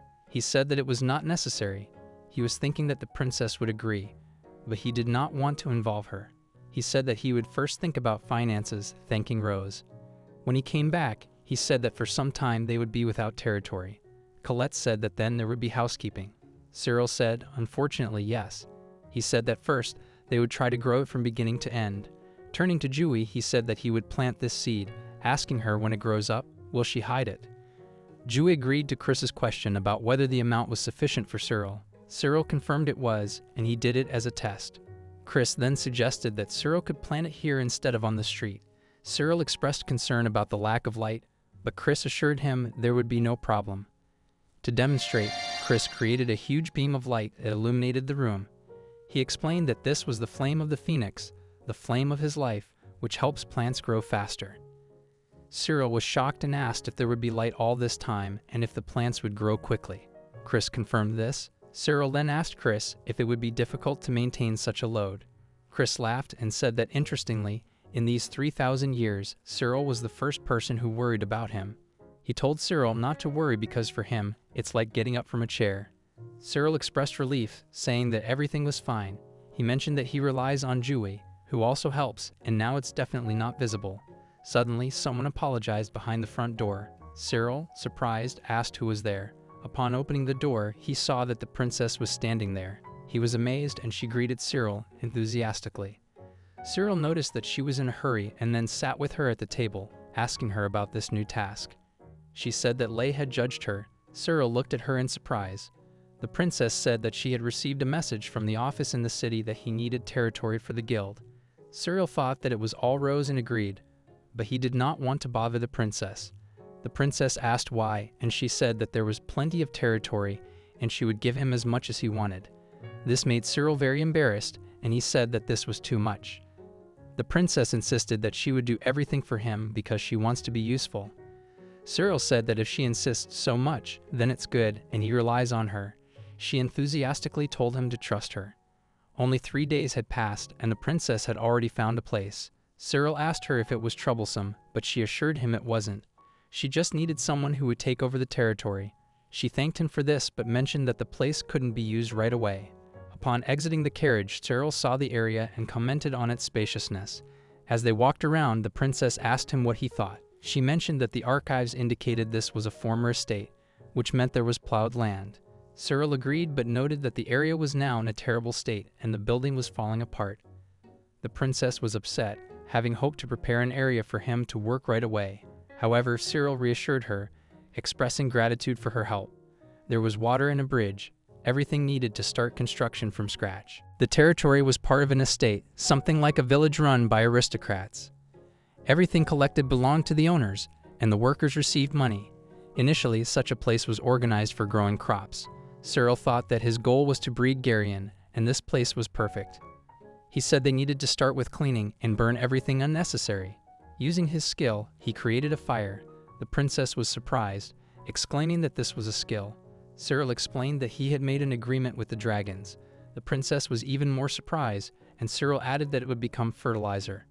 Suddenly, he turned around and asked the princess what was wrong.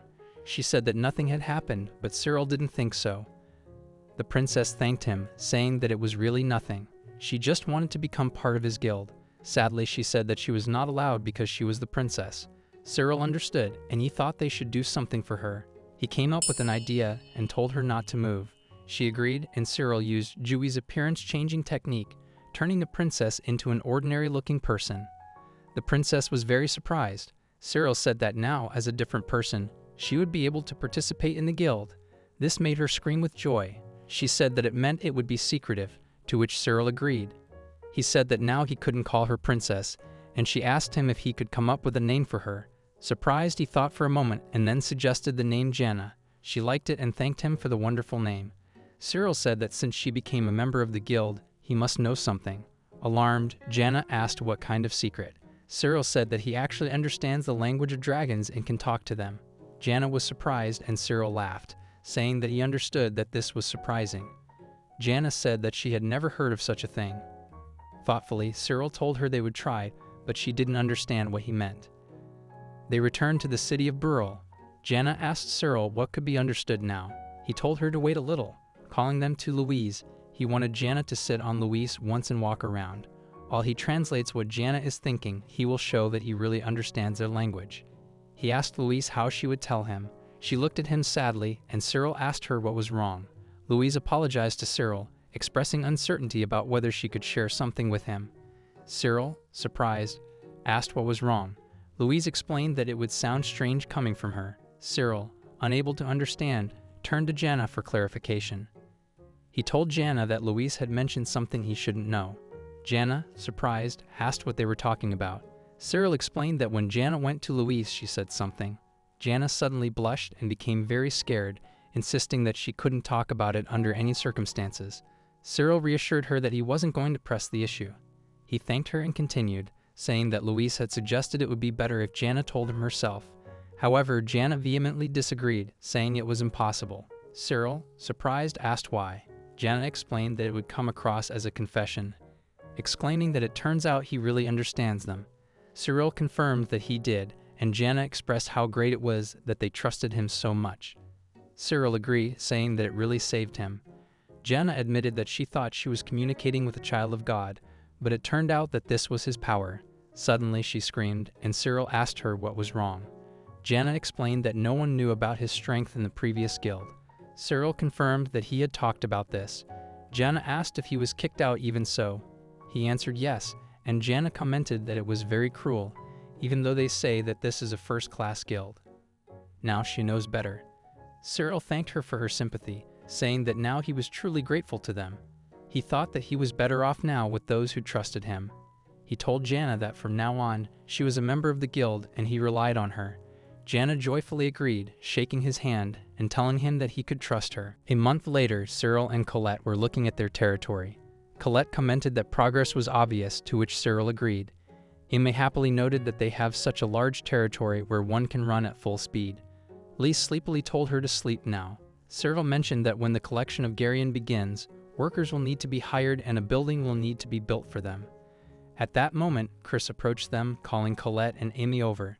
He asked them to show him what they agreed to, but Cyril couldn't understand what was happening. Afterwards, they showed him a basket, asking how it was. Cyril expressed surprise, saying that it worked. This was the first dragon tear incense. Cyril announced that they had finally managed to produce the dragon's tear incense. Colette expressed her surprise that Garion could acquire such a form, and A added that it was also done in the stomach. Cyril empathized with them, saying it must have been hard for them to keep this in their stomachs all the time. He thanked them and acknowledged that they looked unsightly, which Chris agreed with. Chris assured them that amateurs would not understand, but he could guarantee the quality. He was confident that the merchants would certainly appreciate it and offered to show it to them later at Jig's store. At Gigo's store, a man recognized Cyril and greeted him. Cyril apologized for the intrusion. Jig asked him what he needed that day. Cyril said that he wanted him to look at something and turned to Colette. She understood and held out a basket. There were fruits in the basket. Cyril said he made it himself, which surprised the man. Cyril added that for now, this was not very much, but if he takes it, he will do more. The man agreed to look at the forbidden product, Dragon Tears incense. Thanks to Jui, not everything went smoothly for them, but if something went wrong, then there was no point in doing it further. The man tried the fruit and said that it was the first time he had encountered such high quality, and he didn't even have any complaints. Cyril and Colette looked at each other contentedly.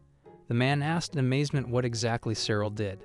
Cyril answered yes because he knows someone who understands this, and he advised him to keep it in his stomach for a while. Jig said dragons, which means he was lucky. Cyril laughed and said that his dragons are very capable. Colette angrily said that he would not achieve anything with flattery, but he did not listen to her. Cyril asked Jig how he liked it and if he would take it. Jig asked him in response whether he could guarantee the same quality in the future. Cyril turned to Colette, who told him if he asked, then there would be no problem with it. Jig said that in that case, he would buy it at 1.5, no, twice as expensive, which made Cyril cry out in surprise at twice the price. The man said that the price was quite justified and the quality was consistent. He took money out of the drawer and handed it to him. He was told that it was a church account and he could cash it out at any church. It was $10,000. He gave him an advance payment and Cyril ordered, which he understood, thanking him. Later, he sat at a table with another man who said that he was pleased to meet him. He was from the Laurent Trading Organization, and his name was Rohan Laurent. He said that he was glad to meet them, the Rising Guild, which made Cyril surprised and asked him, the Rising Guild.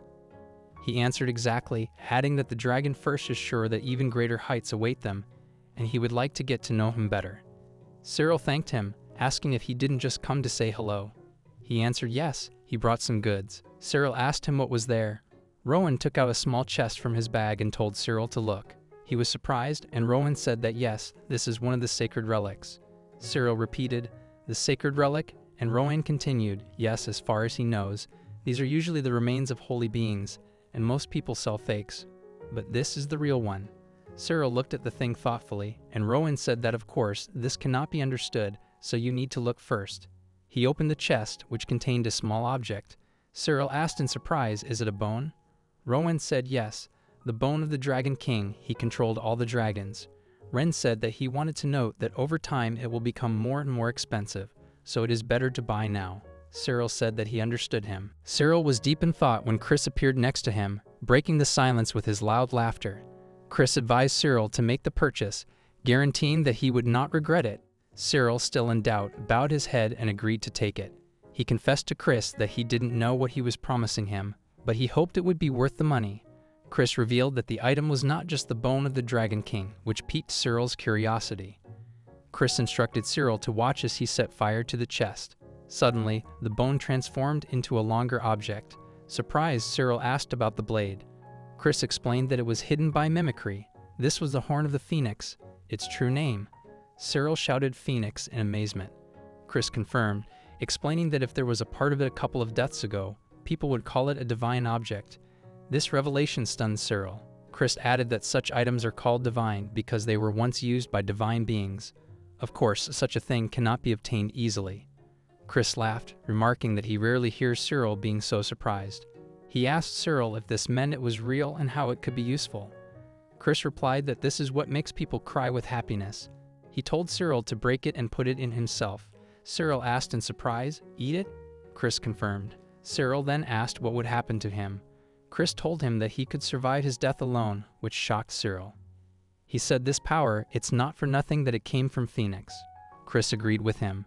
Chris suddenly laughed and told Cyril not to worry because it tastes normal. But Cyril said the problem is that there is only one of these things. It won't work if he only eats part of it. Chris replied that everything was right. Cyril said that even if Chris didn't need it, the rest of the guys did, and he would like 4 of these things. Chris burst into mad laughter, which greatly frightened Cyril. He shouted at Chris to take it easy and began to apologize. Chris said that Cyril was very interesting. Although he is mortal himself, he puts dragons as a priority. He did not think that there were such people. Cyril realized that it seemed like Chris really had seen a lot of different people. Chris said that this would be his gratitude and he would fulfill his wish by suddenly biting off his paw. This caused Cyril to scream terribly. Chris told him not to worry because nothing special was happening. He kept his paw in his mouth and asked Cyril to give him the phoenix horn. Chris used her magic and said that we can say that this is an updated phoenix horn. Cyril asked him in shock what this meant. Chris said that he would see now, offering to go back to them. Upon returning, Cyril asked him what he was doing. Chris spoke the sender here, ordering him to stick it into the ground. Cyril asked if that was all. He stuck it into the ground, after which a bright light suddenly erupted from it, and a huge beam of light went into the sky. Cyril, looking up at this, shouted, "A huge cylinder." Chris answered yes, and now his wish came true. Chris said that as long as they were in this territory, none of them would die, including the dragons. Cyril cried, "Really?" Chris replied, "Of course. If they were in danger, they could come here." Cyril said that he couldn't even believe it. But judging by the scale, this was possible. He said that it was very cool, thanking Chris. He said that he could rely on Chris, calling him a friend. If something happens, you can just stay here. No one will die in this territory. This territory, which Cyril referred to as the Dragon's Nest, would serve as new wings for the guild, lifting it high up. Cyril and Jana walked along the street, discussing their preparations.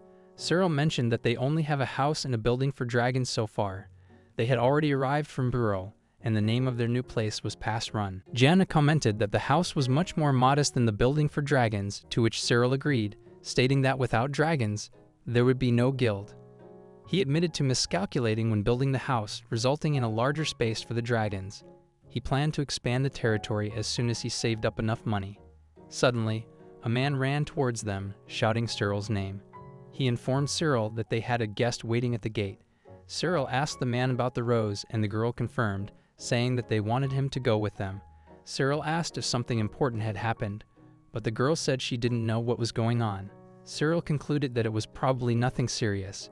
Jana offered to go with them, and Cyril agreed, saying that they wouldn't recognize her.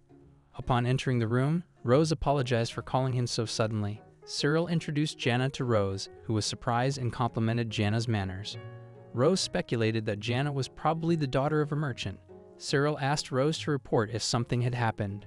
Rose confirmed that something had indeed happened. She explained that the Lindworm had failed in their task. Cyril angrily asked what the Lindworm had done. Rose explained that a disaster had occurred in the dragon's pasture. The workers managed to evacuate, but the dragons remained there. Rose expressed her regret for the dragons and mentioned that she had given the Lindworm the task to help them out, but they had failed. Cyril was upset and felt that they were now turning to him. He was about to speak when Eric and Louis entered the room shouting. Cyril recognized the two men. Eric, the commander of the 3rd Detachment, was furious and demanded an explanation for their failure. Louis asked for a chance to explain everything, stating that if the task was taken away now, their reputation would fall. Rose asked Eric what he was proposing. Eric suggested formalizing the papers first.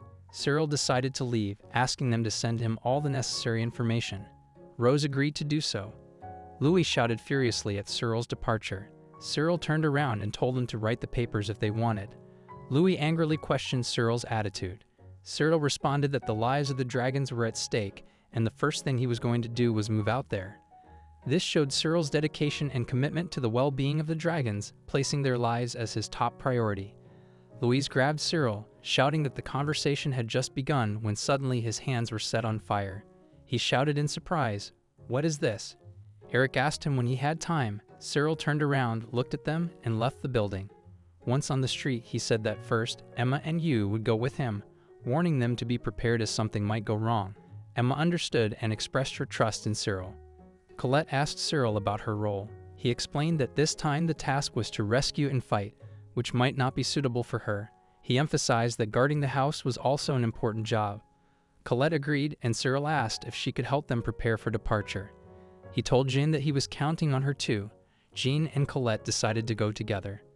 Cyril told Chris to stay because he wanted him to guard their precious home. Chris laughed and said that he understood. Cyril told Louise that she could rest as they would still need her strength. Louise agreed. Cyril told Yu that he wanted to clarify something. He asked if she could make sure they were not detected. Perhaps they would need to sneak somewhere unnoticed. Yu answered that she couldn't do it for humans, but she could for dragons. Cyril thought about it and asked her if she could turn him into a wall. Yu said that she would try. Cyril merged with the wall, and Chris confirmed that he was really invisible. Cyril added that if he moved, he would be visible. He asked Yu if she could fit in with him. She said yes, but he would get tired quickly. Cyril understood and told her not to overexert herself, and he would only ask in a critical situation. An hour later, Colette and Jean asked if things would go as planned. Cyril confirmed. In front of him, on a blanket on the ground, lay a large number of dishes. He thanked them very much for this. It turned out to be a lot, just a whole feast. Jana asked him what he would do about it. Cyril replied that he would eat all of it. Jana cried out in amazement and asked if only he would eat. He replied that he and Colette had a contract. What he eats turns into energy. Jana was amazed by this. Cyril said that the battle would not be easy, so he sat down and got ready to eat. He ate, and Jana said that he seemed ill. Colette said that he would probably soon not be happy with food, but she could do nothing to help. Yu looked at all this, thinking Cyril was a strange person. Colette addressed everyone, telling them not to let Cyril down because if something happens, she will not forgive them. Emma replied that she would, of course, give it her all, which Yu confirmed by saying that she would too. Chris laughed out loud, saying that they had a great leader. Cyril wearily asked him what it was. Chris answered him that he wouldn't go this time, but he would give him something, which made Cyril's eyes widen. After Cyril and others accepted an urgent request, they were heading towards the ranch that had the accident. Emma asked how long it would take to reach there. Cyril told her that after the turn before the Eclipse River at the foot of the mountain Nureyev, it would take around half a day. Emma asked if it wouldn't be better if they went straight instead of turning, but Cyril explained that it was just grassland there, so it would take longer for him on foot. The dragon suggested that Cyril should ride on his back. Cyril thanked him and said he was fine, and told Emma that she wasn't cut out for carrying things, so wouldn't she be exhausted if he rode on her? The dragon agreed that it would have been better if Louis had come with them, even if she got sleepy on the way as long as he ordered her, but Cyril stopped her and said if she was talking about the collar of obedience, he didn't like it at all. He could force dragons to do what he ordered them with the power of the dragon tools, but he would never use something like that. Emma apologized and said she knew that he was being considerate of them and his stubbornness was a bit different from other people. She said that there was a term that described people like this, and that was artisan. People who are particular about something and are also strict with themselves. Suddenly there was a noise and Cyril told the dragons to stop. Louis was running in front of them with his dragons and asked Cyril what he was up to. Cyril said that he would be in trouble if they went there. Cyril couldn't believe it and Louis said the face of Lindwern was on the line here. Cyril got angry and said that he assumed that Lindwern was moving to settle the situation now. Louis said that he was in no place to care about something like that, and there were still the same terrible guild as ever. Cyril tried to assure him that they would definitely save the dragons in the ranch, but Louis got angry and ordered his dragons to get Cyril. But he got surprised when the dragons did not fulfill his command. Instead, the dragons asked Emma if they could trust this person. Emma asked them if they did not know about Cyril. He was the human she trusted the most. So the dragons said that they could pass. One of the dragons said that she did not want to do as Louis said anyway because nonetheless it would be too much trouble, so they would stop him here and more like they also wanted to go with Cyril and Emma. Cyril thanked the dragon and said that he really appreciated it. Louis got angry at his dragons and asked them what they were doing. He ordered the dragons to kill, but they did not listen to him. Louis got angry and said they were just tools, how dare they look down on him. So he used the collar of obedience to control the dragons. Cyril was surprised to see all that. Louis could now control the dragons and asked them to attack Cyril. Cyril was hesitant to fight with them, but Emma told him that he should attack them because these types of dragons were not that fragile. Cyril thought that was right because Salvik dragons were quite sturdy. She advised Cyril to go with the intent of making them faint. That must be the best method.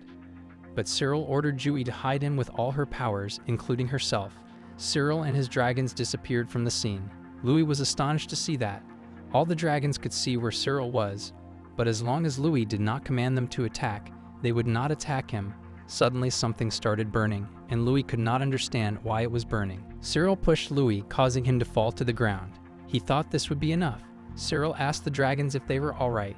The dragons said they were alright for now, but due to Louis using the collar of obedience at full power, they wouldn't be able to move properly for a while. Emma was angry and tried to hit Louis, but Cyril stopped her. He told her it was unwise to use her powers on someone like Louis, and that she should save it until they rescue the dragons. All three of Louis's dragons expressed their envy of Emma because it seemed like she had gotten herself a good master. Emma agreed, saying Cyril was the best master. Meanwhile, Louis asked Chris about the item he had given to the big boss. Chris told him it was his horn, the Phoenix horn. He said he wouldn't allow Cyril to die foolishly, which was why he was present now. He was waiting to see how and in what situation Cyril was going to use it. Cyril finally reached the ranch, which seemed like a prison. Emma commented that at least the place she was raised in was a palace with broad grassland. Jui told them that she was raised in a store, so she wasn't sure, but this didn't look normal. Cyril told them that nothing would start if they didn't go in. He also advised them to try to stay close. They noticed the traces and the dragon thought that it looked like there were a lot of dragons that had rampaged because of the claw marks on the wall, the way the building across was burnt, and the chewed up hole on the ceiling. She believed that they were all caused by different dragons. Emma told Cyril that there were at least 6 kinds of dragons there. Cyril said that they had to be cautious if they were going to face that many dragons. Cyril was surprised at what he saw next. There was a huge double-headed dragon in front of them.